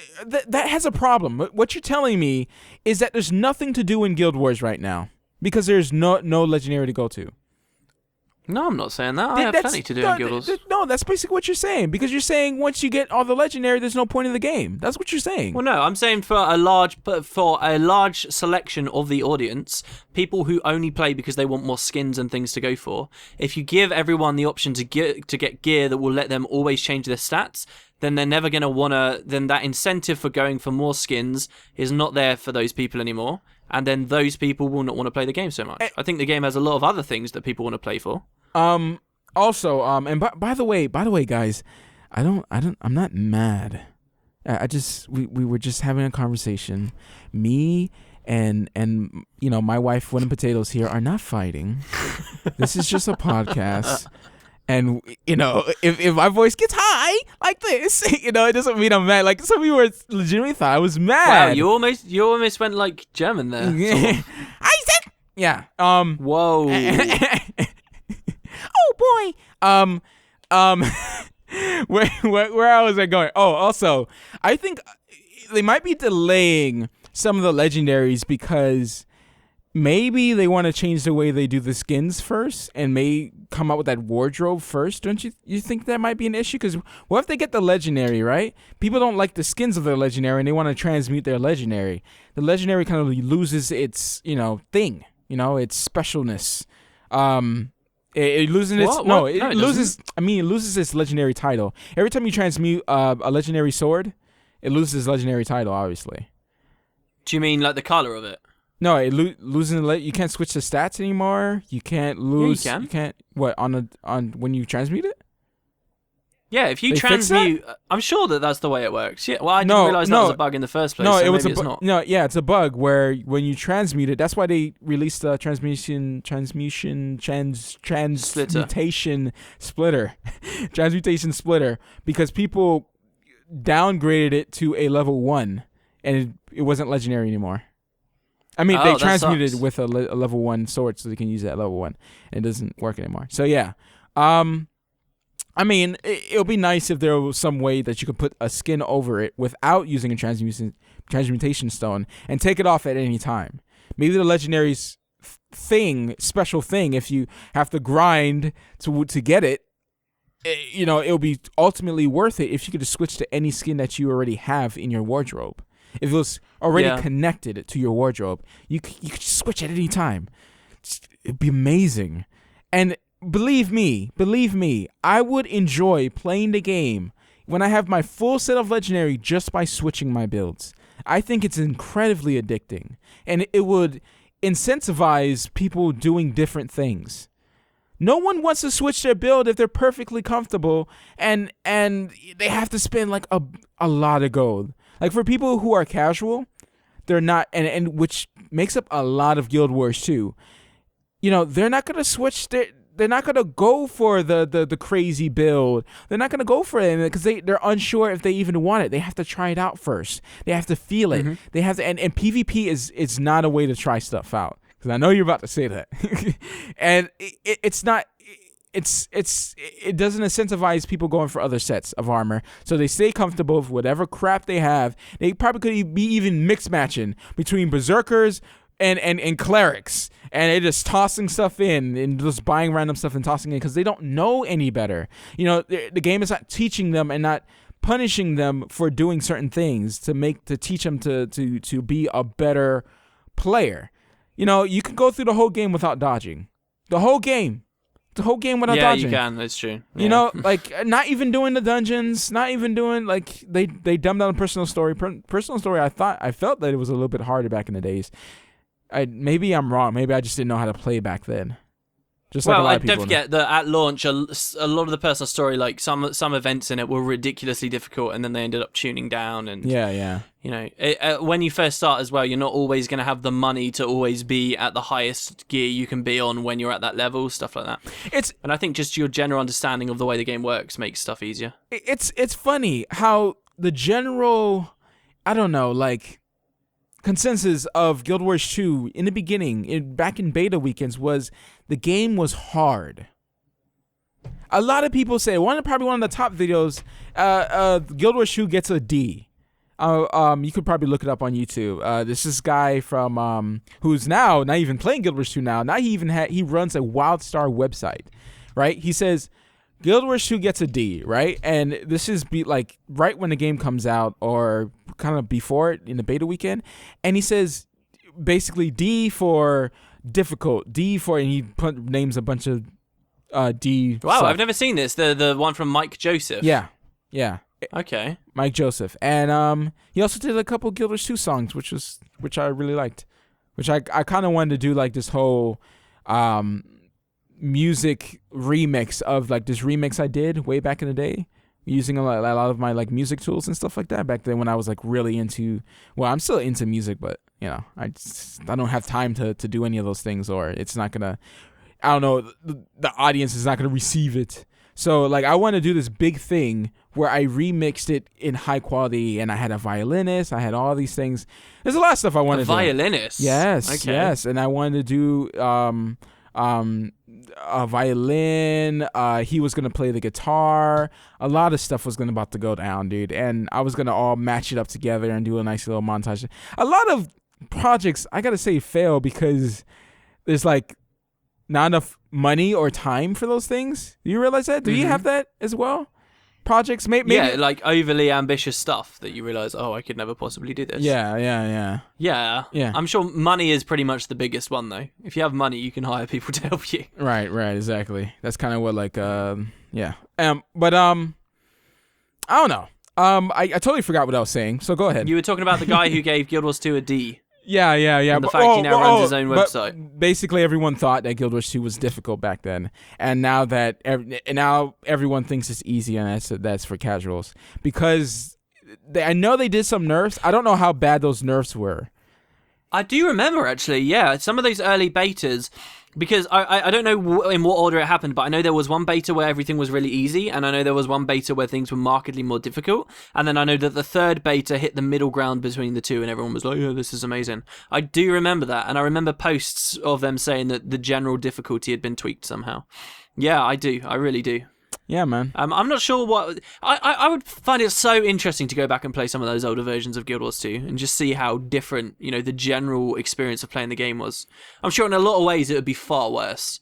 I think a lot of things they have improved consistently. Like, traits are much more interesting now than they were at launch and much less broken. Oh, those tooltips. Oh my gosh, I love those tooltips. There's so much stuff that would be worse, but there are some things that I think would be pretty valuable to go and experience. Because the idea of making everything globally harder now is something they can't do. They just can't, because people will feel like, you know, oh, this is just the first step so that then they make us have another tier of gear, or, you know, stupid stuff like that people would go crazy about. They can't do some things anymore, but it'd be really interesting to see how the game would feel. It's funny. You know, if you did have to dodge. We're talking about PoE earlier in the podcast and how they do their system.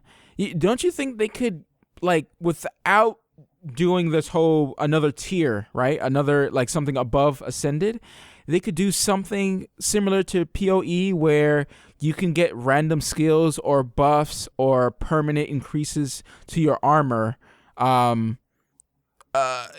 give you, like, I guess, special effects to, like, some of your skills. Or that, of course, I'm talking about things that legitimately change the game. I'm not just not talking about cosmetic. Don't you think they could probably add something on there? Maybe they could add, like, another slot that you can slot into your gear that drastically change, that maybe you can level up through combat. So when you're basically attacking the same boss over and over again, when you're farming events or anything like that, you're actually leveling something up that has nothing to do with your level.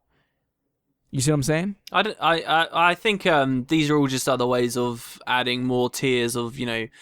Because people, if you do anything like that, people are going to say, oh, look, this is just more stat progression that they're adding to the game. And a lot of people don't like that, and they're very scared of stuff like that. You mean a lot of Guild Wars 2 people don't like that? Yeah, well, because this is Guild Wars 2 everyone we're else, talking about. Yeah. So, yeah, I think, you know, they're interesting ideas, and I appreciate stuff like that in other games, but it's far too easy to just sit back and say, oh, they should add something like this. Like, for me to really give a valuable response to that, I'd have to think about it for a long time on, you know, what the do's and don'ts would be. But I think in general, it's not the game people wanted to buy when they heard of Guild Wars 2, so it's not really the kind of feature I would be an advocate for. I want to ask a question. Yeah. To the comments. What is... Oh, not to me. Okay. Oh, no, I have a question for you as well. No. How many people are still playing Guild Wars 2 I'm not talking for the people who enjoy everything. I'm talking about for the people who want something more, right? They're waiting for something more in Guild Wars 2. You've done everything. What you enjoy now is, your one specific thing, whether it be World v World, PvP, you enjoy that, and that's what you mostly do. But you're waiting for that something, either progression or something to really bring you full-fledged and let this be like your main thing, like your main game. Like some people only play like Guild Wars 2. I understand that. What would bring you back? What would not bring you back, but what would bring you into it more? I want to ask. Also, interesting. I'm really curious what people say to that. Yeah, so am I. Also, the potential. I don't believe this is going to happen, but the potential. But I feel like this was kind of happening in the beginning of launch. The potential for the game to fail, right, and just like shut down servers, like fail, like no one's playing. Does that turn you off from the game? Do you think people will be turned off from the game, and that's kind of people thought that the game was failing? They didn't want to invest money into a game because there's a lot of negativity when it comes down to Guild Wars 2. A ton of it. I do think there's like an element of, when it comes to MMOs, and like if you're like, I want to play a new MMO, I do think a considerable factor for many people, though many of us might not like to admit, is how many other people are playing that game. Like, we'd like to be able to say, I believe, my enjoyment of something has nothing to do with everyone else's. I'm not just a sheep that's going with the crowd, I have my own opinions and things. But I think a significant factor is how many other people are playing it, how much of a community is there. We're playing MMOs because we want to be a part of a community and something larger. And it does take, I'm sure, to pretty much everyone, it's going to take a little part away from you every time you see, the game's getting smaller, the game's getting smaller, the game's getting smaller. I think that does affect people, and I think it does slowly put people off, and I do think it actually does snowball. Very slightly, but I think over time, if say a year from now we see that Guild Wars 2 is at like half its size, people aren't all just going to be able to ignore that and take that on their stride and say, I still enjoy it just as much as ever. I think that people will start to notice that kind of thing. I do think that has an effect on communities as a whole, for sure. I mean, I think it also had an effect with World of Warcraft. It had an effect on that. Well, see, this is the thing, though. Like, people know that there's a permanent, constant base, the largest base in any MMO, always at World of Warcraft. So I think that that's a big reason why some people go to that game, because they know that they're going to be a part of something larger and significant. And, that is a big, completely regardless of the game itself, I think that can affect people. And some people are more inclined to actually have that be a big influence on their decision. I think a lot of guilds were disbanded because like millions of players left World of Warcraft and canceled the subscription fee. And yeah, on a personal level, if your friends leave the game, then you're going to leave the game. Yeah.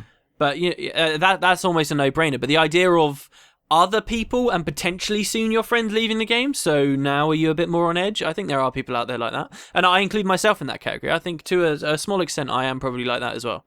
If everything's falling apart around you and you really don't view that much coming up, then here's the interesting question though. Everyone's leaving, but it looks like the content that's going in the game still is just as rich and even more than it ever was. Now what's your decision? And that's a very interesting question. I think that would still be incentive for me to stick about, but it has an effect. All right. So Miss Toga's party, what was that? All right. So we're now at the bongs. Okay. Bong! Guild Wars 2 I wanted to talk about this. I feel a little bit bad about this being like in the middle of the podcast, but I was approached earlier in the week, and I'm going to be pointing it out on my channel as well. For people that are unaware, there are a couple of like community organized events in Guild Wars 2. One of the largest, if not the largest, is Pink Day in LA, which raises funds for breast cancer. Mm-hmm. Yeah. Well, there is another one as well. It's always been a little smaller. This year, they're trying to have a few more people be aware of it, and this is how it came to my attention. I mean, I knew they existed, but I wasn't necessarily going to talk about it. But I think it is worth it. The MS Toga Party is another one of these events. This will be going on April 19th, okay? So not too long away, just a couple of weeks away. And I just wanted to let people know that it's actually going on. This is, just as Pink Day is for breast cancer awareness, this is to do with multiple sclerosis, which we have talked about in the podcast before. I actually knew someone who was affected by this. And yeah, I wanted to let everyone know, if you can do me one favor, Matt, on this podcast, I will give you a link to their website. Can we just have this in the description if that's cool? Yeah. Just make sure you link it to me because I will forget. Oh, okay, you got it. little bit of behind the scenes there. But yeah, so I wanted to let people know that's a community event that's going on. It will be fun, and yeah, just be aware of that. You can even hit the link in the description. You'll get a lot more information about it. But yeah, that's something that came to my attention the week. Wanted to put it on as a bong. Want to go to the next one? I like how people actually are... Oh, no, they're not going to hear that. Okay, never mind. I totally forgot I used your audio. But I actually didn't put myself on Do Not Disturb, so the sound actually came through on the recording. Oh, was someone just ringing you? No. When you texted me, it was like... Boop, boop. Oh, right. Okay. Yeah, so I thought it was going to be like, oh, like people are going to be able to get to hear it. They're going to get to hear that, but no. We're messaging each other. Yeah, like how we just type to each other, oh god, these stupid listeners the entire time while we're talking and they're hearing all the dings. Yeah, it'd be amazing. You totally do that, but I don't. No, I don't do, guys. I'm joking. Free this is server one of those sarcasm situations. transfers. No, don't try to hide it. Bong. Don't try to hide it. I'm gonna copy and paste the chat that we have. He's typing new stuff out right now. The chat we have is you linking me to the Google Docs, you linking me to something else, you linking me your email, me linking you a video from Home Movies, Coach McGurk having insomnia. By the way, did you watch that? Yeah. Did you like it? Oh man, that's like I love that clip so much. Sometimes I like that type of comedy. I don't know, like just regular talking and the stuff that come from that. It reminds me a little bit of Morty, Rick and Morty, a little bit. Home Movies is like entirely very conversational, real sounding dialogue between all the characters all the time. It's so good. It almost sounds like they're just improvising the entire episode. It's awesome. Anyway, and then the next link is you giving me the comment of the week. Yeah. And then me, okay, so there's no slagging off going here. Bong, next topic. Free server transfers are going to be going on so that people know. They're obviously the new season. It's not called a season anymore, is it? It's a tournament. The World versus World tournament that is coming up. And just like with the previous season that we had, they're giving you the opportunity to transfer servers for free for a period of X amount of time. I can't remember anymore. Is it 2 weeks that they did last time? But that's coming up. So if you want to transfer servers, hold off on it until they give it to everyone for free. And then you'll be able to shuffle about and do your thing. That's actually very useful for a bong. Yeah, it is. Wow. It is. Wow, yeah, a bong that Matt approves of. Yeah, sweet. That was actually meant something there. That's actually. Dude, all of these mean something. Yeah. Are you saying the MS Toga party didn't mean anything? Oh, snap! Oh, snap! Well, I meant the whole thing. Everything meant something today in this podcast. Right. Ooh, man, you're trying to catch me off guard there, huh? I got you. The next bong is just as useful as the previous one. Daily deals are going on. Currently, the daily deal is... I actually don't know. I didn't look this up because it would be useless to know. Oh my gosh, wow. So you don't know the daily deal. Give people the daily deal of 2 days ago. See, it's useful because if it's something someone really wanted, you get to make them feel kind of bad about it. Oh man, it was Black Lion Keys. I'll have a look today. Oh, what is Revive Orbs, for God's sake? I'm pretty sure I was looking through it this morning, just before we started. It's Glory recording. Boosters. Oh, there's another one for Black Lion Key chest. Not a chest, like a package. Oh, the introductory package. Yeah, it's like 1,600. If I'm going this by memory, but I'm pretty sure. Oh, is that a daily deal or is that just like a permanent thing they've got going on at the moment? I wouldn't say permanent, but maybe like a weekly deal. Well, I think at least a week ago I saw that they were doing that. With VisualWood. Anyway, so yeah, they're doing that, and they're still going on. Don't forget, if you just haven't logged in for a little while, just have a look, and maybe there'll be something cool on there. The next bong is... Okay, this I haven't watched. I'm feeling a bit guilty. As I said at the start of the podcast, I've been playing a lot of other games, right? However, there was a live stream from the devs. I feel like they sort of died away with the live streams a little bit. Or maybe I just stopped watching them so much. Well, I think a lot of people stopped watching them so much. They used to get around a few thousand people. But I guess you don't have to... When it comes down to developers, you probably shouldn't stream just because the amount of viewers are viewing it. Unless it's like one person, then I don't know. then maybe they should probably stop streaming. But like, maybe they're trying to redesign it, maybe? Try to make it more interesting? Well, they've done live streams where they talk about various topics of designing different things and, you know, modeling new characters, stuff like that. This one was the creation of meta events.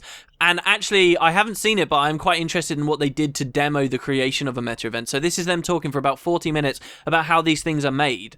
Before launch at one of the conventions, they got a bunch of lucky people in from a crowd who designed some of the meta events that you see in the game now.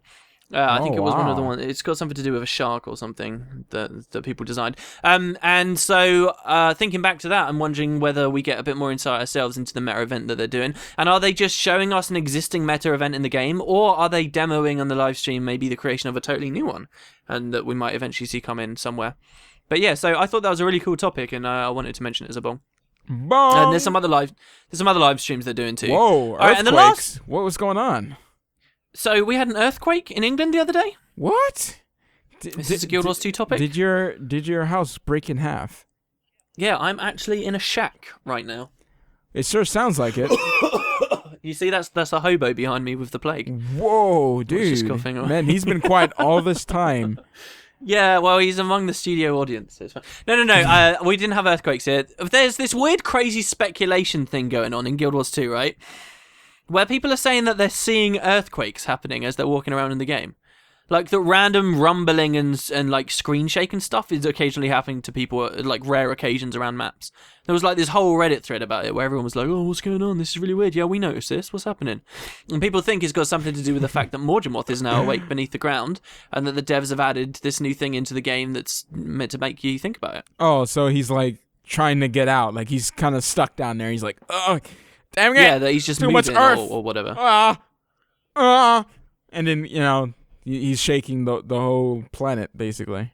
Something very much like that. Anyway, I didn't hear anyone discussing this. I just saw the one Reddit thread on it that's quite old now. I'm curious, is this just all baloney? Bologna? I didn't see it. Or are we actually seeing this here? So can people leave comments? Tell us, are you actually seeing any earthquakes? I haven't seen any while I've been playing. Yay! But I do play with screen shaking turned off because it annoys me in big Zerk fights. So maybe it's there. Yeah. Reading all the... I always read all the comments, so I was like...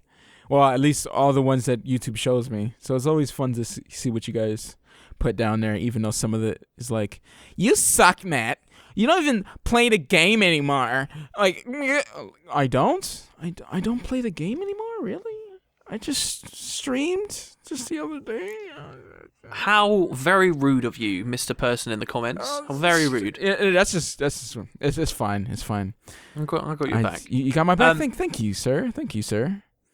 See, we're 1 hour 46 minutes in. Mm-hmm. You haven't actually sent me the questions. Oh, do we ignore questions for this podcast? Okay. Hold on a second while I get it for you. All right, so that's the bongs done. Are you ready for question time? Yeah.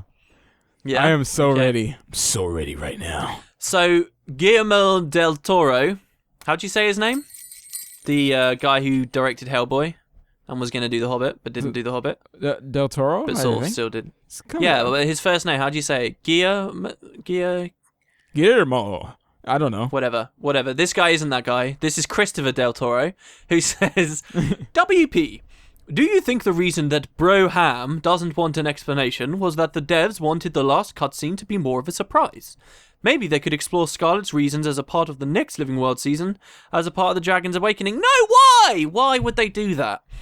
Why? The whole point is kill Scarlet because people aren't interested anymore or whatever. But then they wanted to have her dead in a situation where people finally were interested in her. You know, people that are saying, oh, they had Bram say this as like a middle finger to the community almost. Like, don't understand. Wouldn't the bigger middle finger be to prove you're good writers, get everyone invested in this character they first hated, and then the second that she's going to do something really cool, kill her off? That would be the bigger middle finger. That would have been the cool thing. They weren't trying to do that. I don't think that they're going to explore her past that much more in the future. There may be some avenues for it. Maybe. We've got this epilogue patch coming up. But is that really the best thing that they could have done? Was this their plan all along? No, it wasn't. It was just bad writing in a bad situation, and I can't understand why they put it in there. Really, that's as far as I'm concerned with it. I wonder if the writers listen to the show, because they definitely follow us on Twitter. And they follow you on Twitter as well. So I wonder how they feel when they hear that.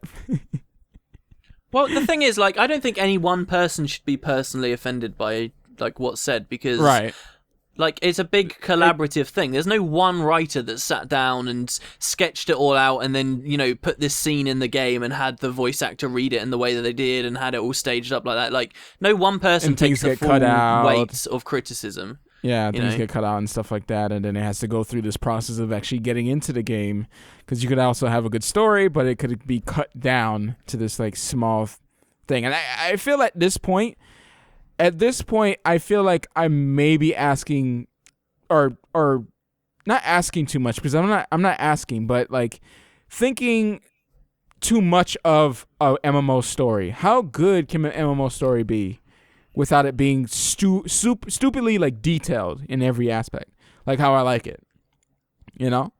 So I don't know. Yeah. I don't know. Like all right, for you, how many MMOs have you played other than Guild Wars 1 and Guild Wars 2? I played Perfect World for a while. I played MapleStory for a while. I played RuneScape for a while. You ain't played MapleStory for a while. What highest level character you got? I'm pretty sure I played MapleStory before you. Like, I played MapleStory just as the wizard was introduced as a class. Dude, so did I. Well, okay, back then, I played loads of that game. It took me, like, months and months and months to get to, like, the level I got to, which wasn't that high, as far as I'm concerned now. Exactly. We'll say that number. Say it was 31 was what I got to. Exactly.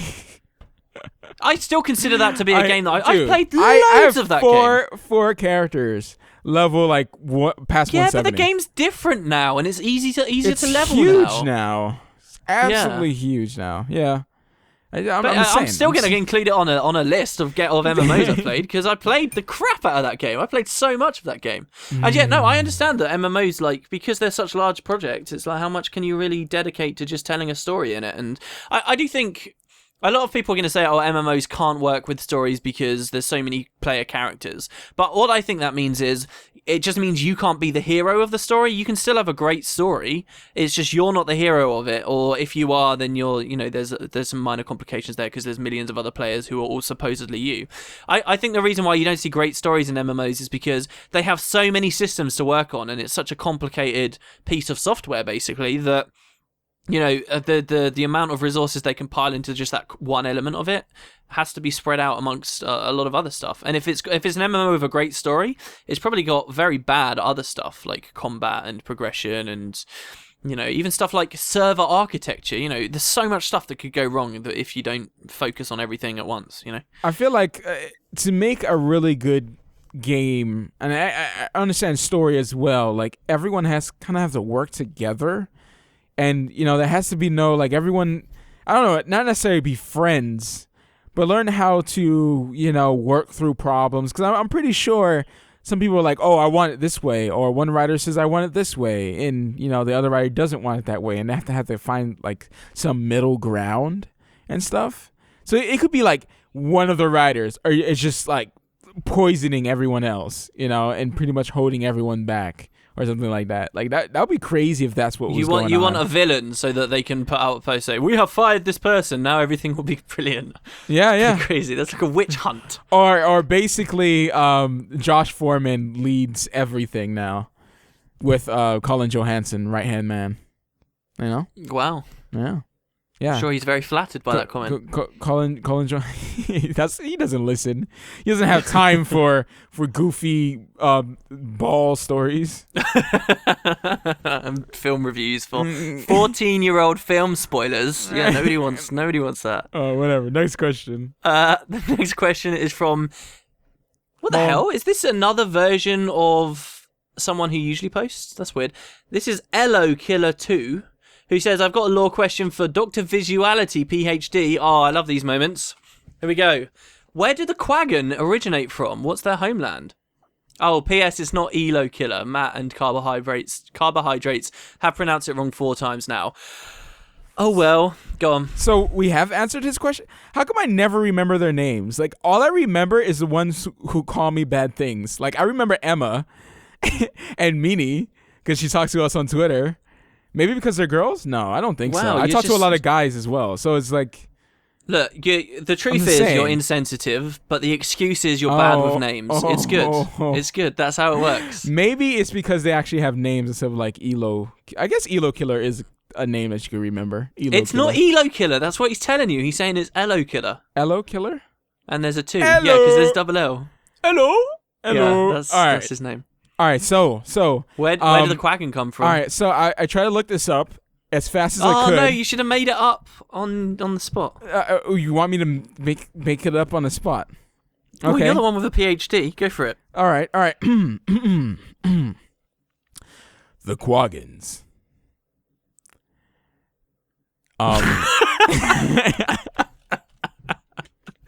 From the what? The water, the mountains, the fields, the. All right, so this is what really went down. Okay, the Quaggans came from space. So when the humans came down, right, from space, right, because the gods brought them here in a spaceship, right? That's from what I heard. That's from what I remember, anyways. The Quaggans were like a little microorganism that was attached to the ship while they're going through space. Right? Oh my god, I like it. Okay. So what happened is once they crash land, the humans crash landed in this world. The microorganism, made the Quaggan eventually after years, and that's why they're kind of a little stupid right now. They haven't got to that level yet. They haven't evolved yet. Have you ever seen the film Evolution? No, I haven't. It's about like these aliens that crash land on planet Earth, but they evolve. They start off as like bacteria, but they evolve really, really quickly. So every time these people go to see them, they're like, I used to love that film, and I'm sure it's not a good film.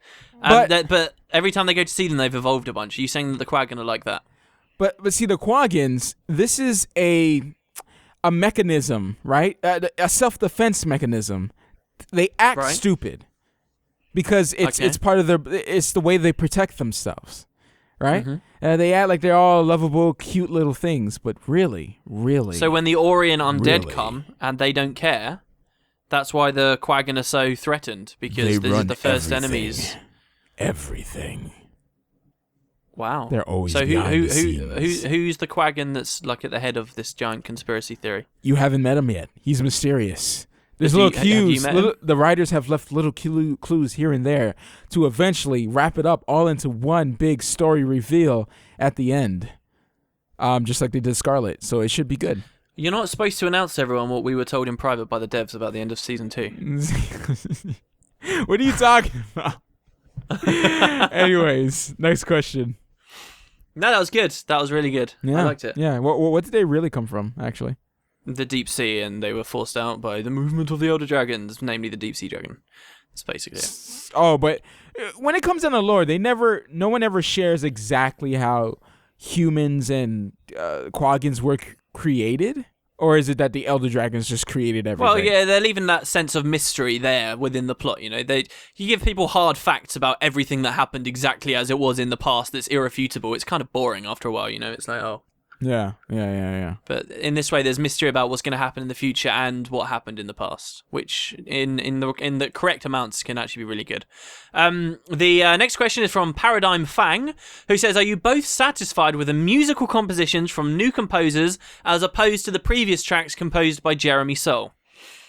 Yeah, go ahead. We've talked on the podcast before about how Jeremy Soule's like a crazy Nazi lover guy, haven't we? Right. No, or maybe was it in a visual, one of those adventure videos? Might have been in Starbound, actually. Oh, okay. Yeah, so go ahead and you can say it again. To quickly let people know, he compared music piracy to the Holocaust, and not in like some offhanded, I said something, a bit ridiculous, maybe in a half jokey way, maybe it could be misconstrued, or it was like full on. He wrote this whole passage that was made to be like a press thing, where he went on this whole thing about music piracy and drew tons of direct comparisons between that and Nazi Germany and the Holocaust, and how they are just as bad as one another. So and he's friends with Antler then? He compared like content creators with the Jews as like oppressed people, and it's just so bad. Like, the guy's a moron. He also does a lot of his business stuff through direct song, which, you know, cheats people out of money and does all these illegal, questionable activities. In short, over this past year, I've realised, yeah, he's talented, but he's a complete jackwad. And so now I get asked a question like this. I'm quite into music, I would say. And I find what the new guys are doing, or they've been there since launch, I suppose, perfectly serviceable, and I'm 100% happy with it, and I feel like it's completely in theme with what Guild Wars 2 does. And there was some news recently that Jeremy Soule is now on an exclusive contract as far as MMOs are concerned with the guys over at EverQuest. You know, he's doing the score for that game. Oh, wow. So he now, because of that, and because Guild Wars 2 is an MMO, he actually can't return for, even if ArenaNet wanted him to, he cannot return for future stuff with Guild Wars 2, future Living World seasons, or maybe if they ever decide to do an expansion. He can't come back. And so I think maybe this is why this question's being asked. And it's like, well, do people care that he can never come back? Are we satisfied with what ArenaNet are producing for themselves? And absolutely, I would say, yes, I am. You know, moments like the music that turned on when... what's her name? Lady Casimir went insane not insane, but you know, when she got angry last patch, stuff like that has been working very well. And I'm happy. I'm perfectly happy. And he's a douche anyway, so whatever. Also, I totally forgot to mention. Maybe I should have mentioned this before the questions, but the VIP. But my uncle is Jeremy Soule, and you just slagged him off. Sorry. The VIP in China's open beta. Yeah, I saw this as well. Do you know the full story of what happened here? No, I don't. So, right. So just before I say, I told ya, go ahead. Okay. VIP was announced, and everyone was like, "Oh no, this will be terrible." Whatever. The devs turned around and said, "No, this is just for the Chinese client." And then we didn't hear anything else of it. There were some people saying, "Why is so much coming up on the English client and in English?" They confirmed it. Yeah, I didn't know they confirmed it. I thought they said, it's something that it's never gonna happen or whatever. They said one of those. Yeah, they said it's never gonna happen for our client. They said that the reason it exists is because it was okay. Yeah, I'm sure it was in a VisualWood we talked about. Yeah, anyway, yeah, we did, but you never said that they confirmed it for China. Oh, well, that was their initial statement, so that's my bad for not mentioning it. But basically, and then we were all pretty quiet about it. However, what you might not know is that after this came out, people over on the Chinese side of things were saying, "We don't want this. This is a horrible feature. Please don't put it in there. We don't want this." A guy came out and made an official statement saying, "No, we will not have VIP for China either." In Chinese to the Chinese audience, which again didn't really come to us. And then when they released it, it's exactly the same thing, except it's not called VIP anymore. It's called like Royal Crowns or something. It's called like the Crown system. Oh wow! And so it's the exact same thing. They just changed a couple of the icons, all the same perks. Everything is exactly as it is, and like people are outraged because they're like, "We were promised that this wasn't going to be a feature, and all you did was change the name." And they're like, we said no VIP. I don't know what to tell you. Yeah. Really? So if they don't want it, then maybe they should probably remove it then. They should probably remove it. Well, they promised that they weren't going to have it, and then they did anyway. So, like, that's what's going on with them at the moment. Wow. That's some shady stuff, man. It is, isn't it? Some shady stuff. Oh, no. Everyone get your torches and pitchforks. We have to storm ANET in Seattle. Well, it's like a totally different group of people that are doing development over in China, isn't it? I think. Yeah, I think there's a lot of coordination stuff going on from their office in Seattle, but I think those they Korean also MMOs.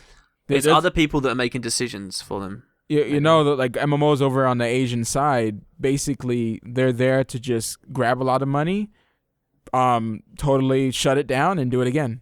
They rinse and repeat, rinse and repeat, rinse and repeat. They gain a lot of money from a lot of people, shut down the servers, and just make another game.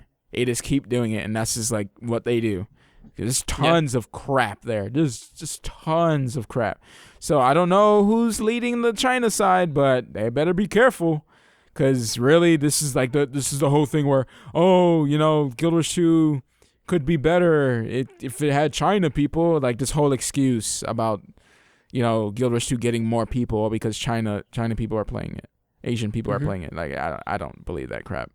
We're not all on the same server anyway, so I don't get it. More people are gonna play just because people in China have it. Like, does that make sense? Nah, it really doesn't make sense. Oh my gosh, if the Asians are playing it, that means I got to play it too. Well, it might mean that if they can monetize it properly in China, then they can get more money, get to make better stuff for our client, and then people. So what you're saying is that the VIP system can support them. A subscription fee could support them enough to make better stuff. Yeah, if it works in their market. Yeah. So subscription fee is not that bad. It's just people who don't really play MMOs that much think that it's a bad thing because it's, oh my gosh, it's free. Guild Wars 2 has proved that free is better. But then the content is, you complain about the content. So you can't complain of content and say, oh, it's free. Like you can't do both. You can't do both. Can't do both. Next question. I'm just saying. Is from FarayMan3, who says, "Hey Matt and WP, I think this is more for you, this one. WP already told us he doesn't want to know about the story from the devs anymore in order to participate in the speculations. I was wondering if you both feel this way. Also, what was the reason, again, they told you, if you could do something with your videos? Because I feel, for WP in particular, that resulted in less videos since you don't want to lie, fake arguments, speculations." Yeah, you're completely right. The whole idea of it was, like, because we knew we could fuel speculation about it and, encourage some of that discussion and so on. But I think I could have fueled a lot more speculation if I didn't know, and I felt like I could be totally honest. I did shy away from doing some of my better videos because I didn't want to be lying to people and stuff like that, and it felt weird. You will have seen the videos where I did do some speculation, and now that you know what I know, a lot of it, what I was saying was, pretty much all of it was legit, but it always threw that cloud over it, so it just made the whole affair feel icky. So yeah, I think it was sort of a bit of a mistake in the first place, and that's why I would say no the second time. But what about you? If they offered you a bunch of the story, what would you say? Wow, that was great. The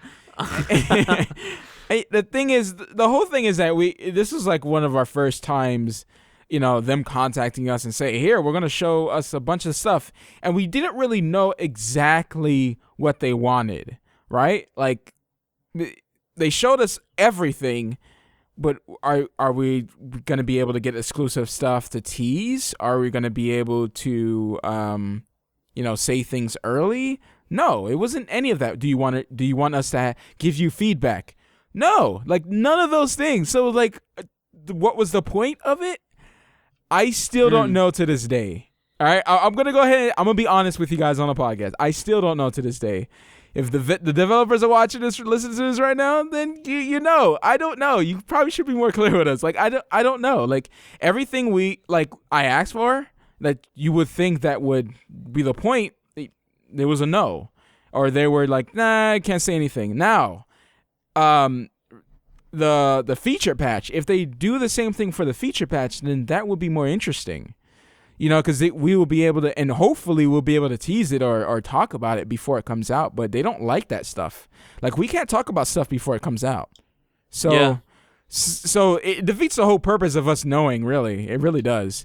So maybe I don't want to know next time. It's like we didn't really know what the boundary was. Yeah, there's with the story stuff in particular. It was like, okay, we know the end, and the idea is that we use this information to tease people a bit. But we can't tell, like, how can we tease without, giving it away? What is within acceptable bounds? Like, and it just seemed a bit weird. That's why I shied away from that in particular. And then the speculation stuff as well, Yeah.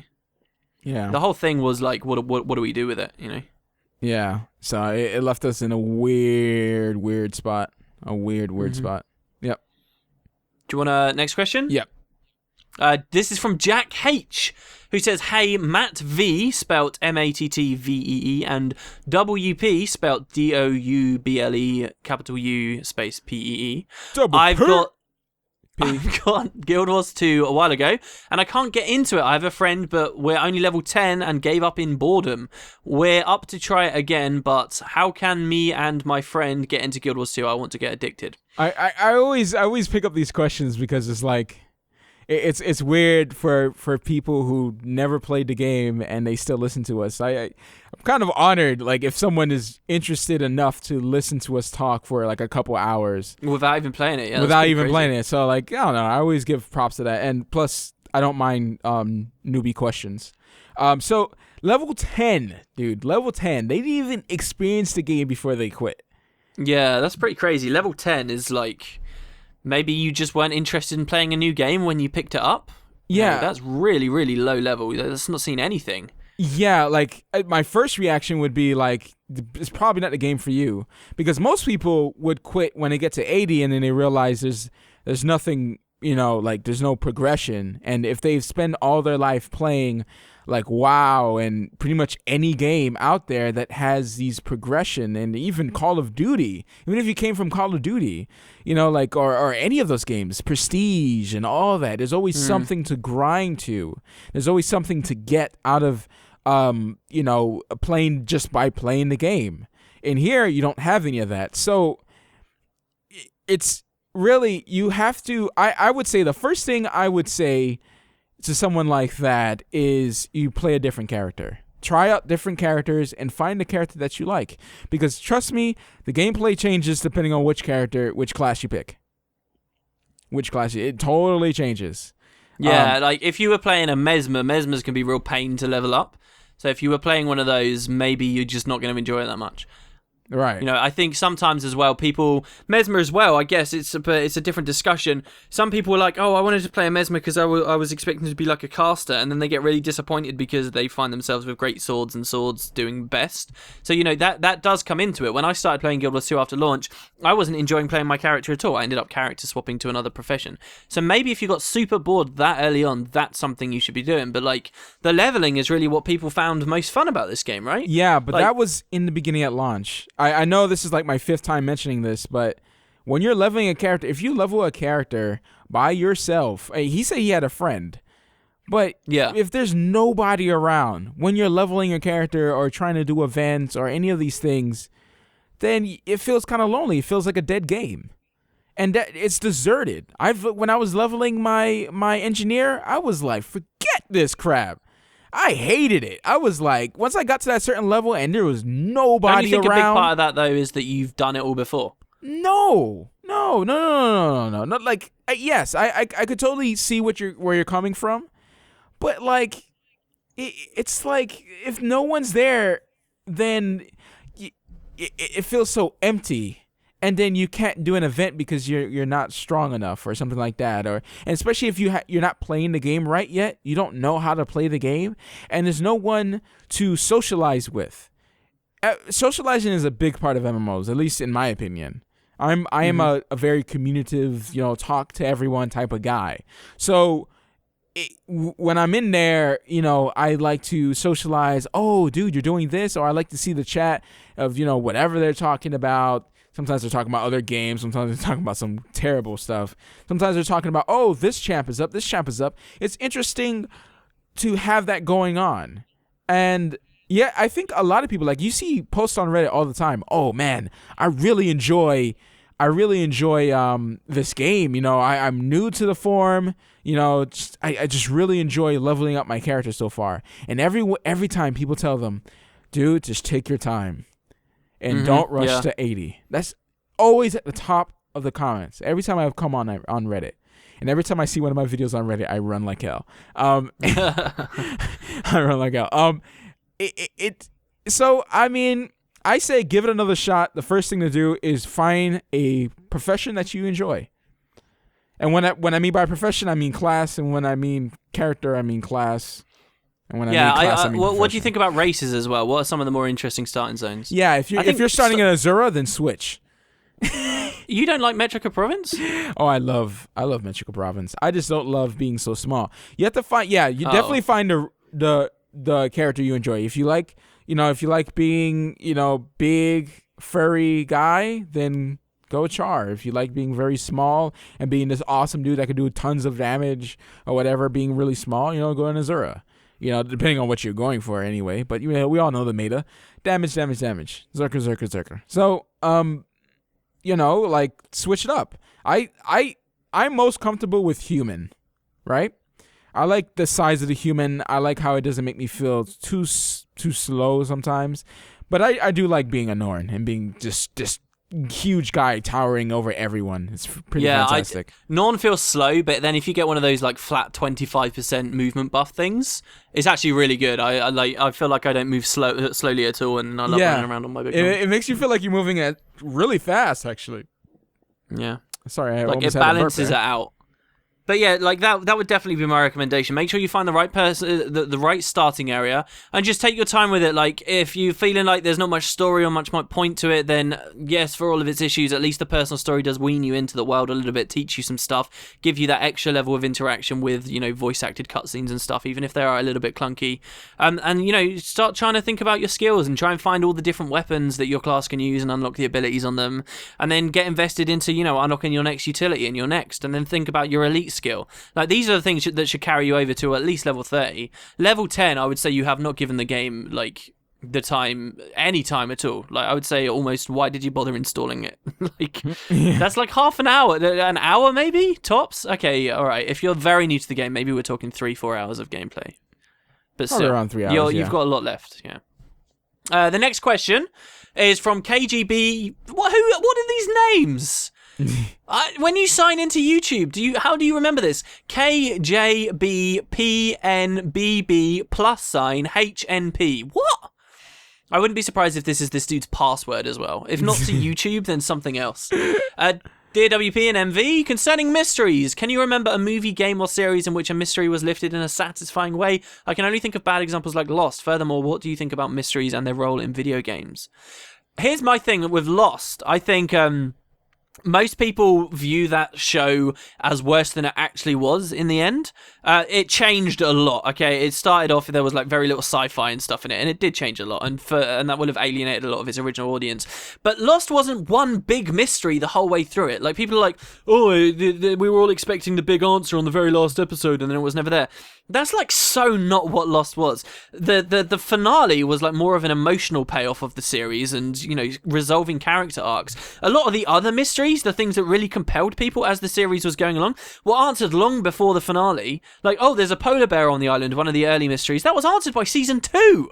Like, really early. I actually thought Lost resolved a lot of mysteries in a satisfying way. One of the big ones for me was, one of the highlights of that whole show, by the way, type in Deus Ex Machina, John Locke, and, ending, right?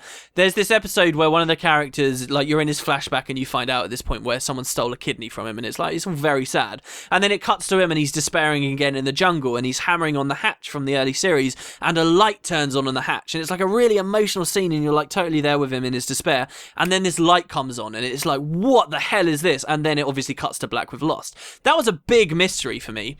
And then they resolved that in a really satisfying way. Like, the next season, you find out the guy who was under the hatch and who turned on the light, and it wasn't just this crazy revelation for the dude on top, but for the both of them, it was this crazy payoff. And that was such a cool mystery. That was resolved really well. And I think Lost did a lot of good stuff for mysteries. But I think you're also totally right that it's dangerous territory. If you build a series based on mystery, and it goes on too long, the community is always going to come up with better stuff than you can, and there will always be disappointment there. Always. Because a lot of the time, I think people enjoy the mysteries rather than the resolution, and they don't realize that as consumers. Lost, I haven't finished it yet. I still haven't finished the last season because it's like as soon as there's one mystery solved, there's another dang mystery, and you're like, what's in the box? Next episode, find out what's in the box. The next episode, what's in the box? That was in the box. What was in the it's just over and over again. It just drives you crazy. It's just like, Lost. Why are you doing this to me? I have to watch the next episode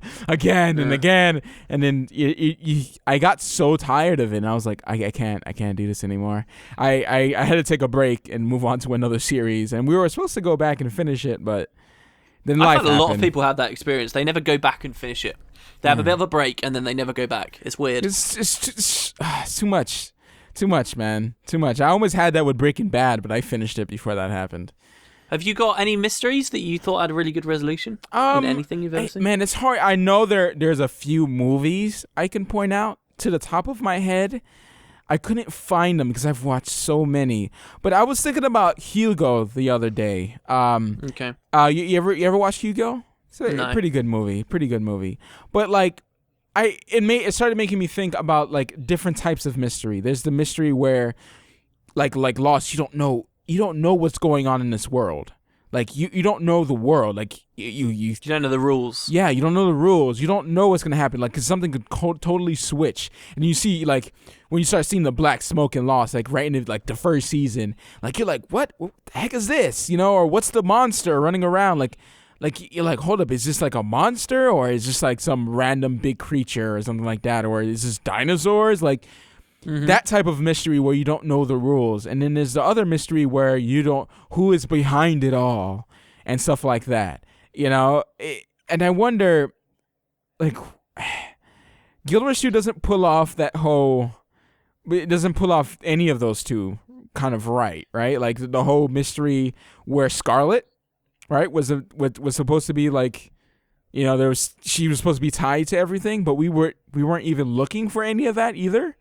So we're like, the thing with Guild, it wasn't a surprise and it wasn't a mystery. So it was kind of somewhere in the between, like, she was referenced once and then that was it. Yeah, you're like, oh, okay, and you don't really know what to think about it. Like, oh, she's, you know, she did everything, but how? I don't see how this puzzle fits together. And the thing about mystery is what I like. When I mentioned how I like a good show. I like everything to be thought of from the very beginning. And the director is showing you camera shots that you think of in a total different light when you rewatch the movie. And you're like, oh, that's why he showed that. Oh, that's why he said that to him. Or one of those movies where they loop it and you don't even know until the end. Or something is constantly happening, and you rewatch a scene with a totally different perspective, though visually it's identical. Yeah, and you notice, and a good movie or a good, I guess, mystery is being able to think back on those moments. And I'm like, oh yeah, that's why they showed him, or that's why that scene was relevant. Oh, I know what happened because of this person said that to this person. Like it's. Oh, I like when it goes full circle. It feels so satisfying. But yeah. Like and movies obviously you can do this much better than I think a lot of like Lost. They're very open about the fact that they didn't have it all planned out. They had general themes and understanding on certain topics, but it wasn't all planned out. And you know, when you're talking about a feature-length film that's all developed all at once, absolutely, yeah, they can have it all planned out. And that's why some trilogies are really bad, because they try and shoehorn sequels onto things that were never meant to have them, while others are really good because they're just always viewed as, you know, parts of a 3-part whole or something. Right. One great example of a mystery film, it's not like a mystery film, but a film that is constantly asking a question and you really have no idea what's going on. It's quite a surreal film, but when it concludes, you realize like that you get that satisfying resolution and you get that ability to rewatch it. Particularly what you were saying, like with lighting as well. Like there is a film called Jacob's Ladder, and that film has got a fantastic resolution that just makes everything make sense. Because up until that point, it's like a story where you're just thinking, how can any of this like make sense in any way? What is the unifying truth to everything I'm watching here? This just looks like some really bizarre. And then all of a sudden the ending hits you and everything makes sense and you're like, oh. Yeah, and you can rewatch and appreciate on another level. And films can do it much better than TV series or even games can, I think, in a lot of ways. Well, actually, games, if it's not constantly being released, games can do it also, I would say.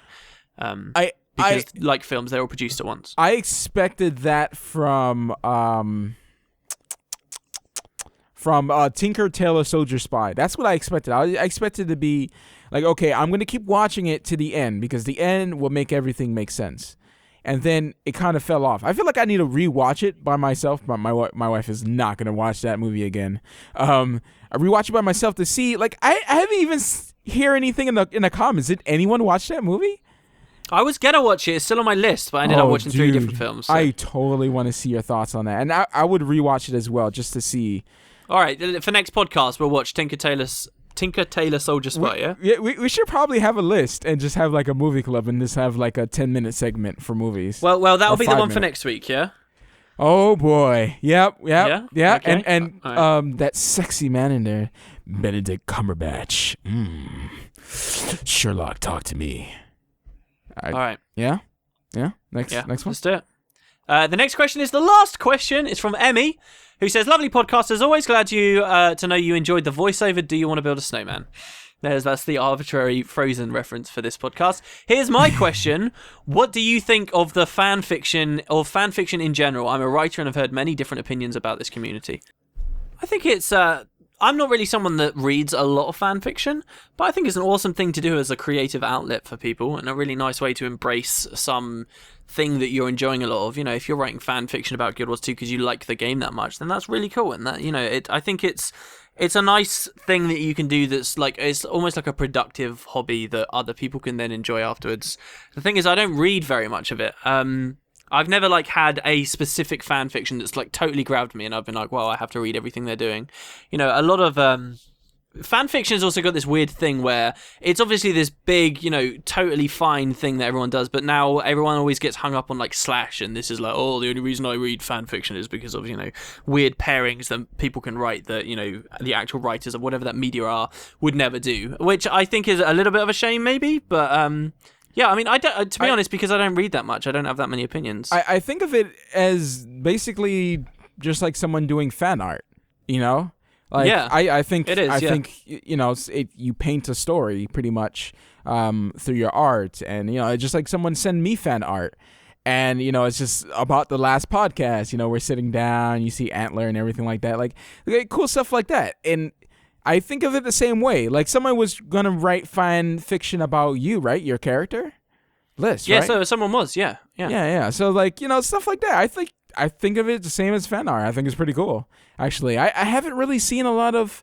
Is there like a certain section I can look on the forums or Reddit about? I know there are websites. At one point I was considering like reading video game related stories out, and I was going to like sample things from fan fiction that people had been writing. There is like a website, I can't remember anymore, but it's like this huge archive of different things. But obviously writers are willing to upload their stuff to wherever the hell they want, and it's all over the place.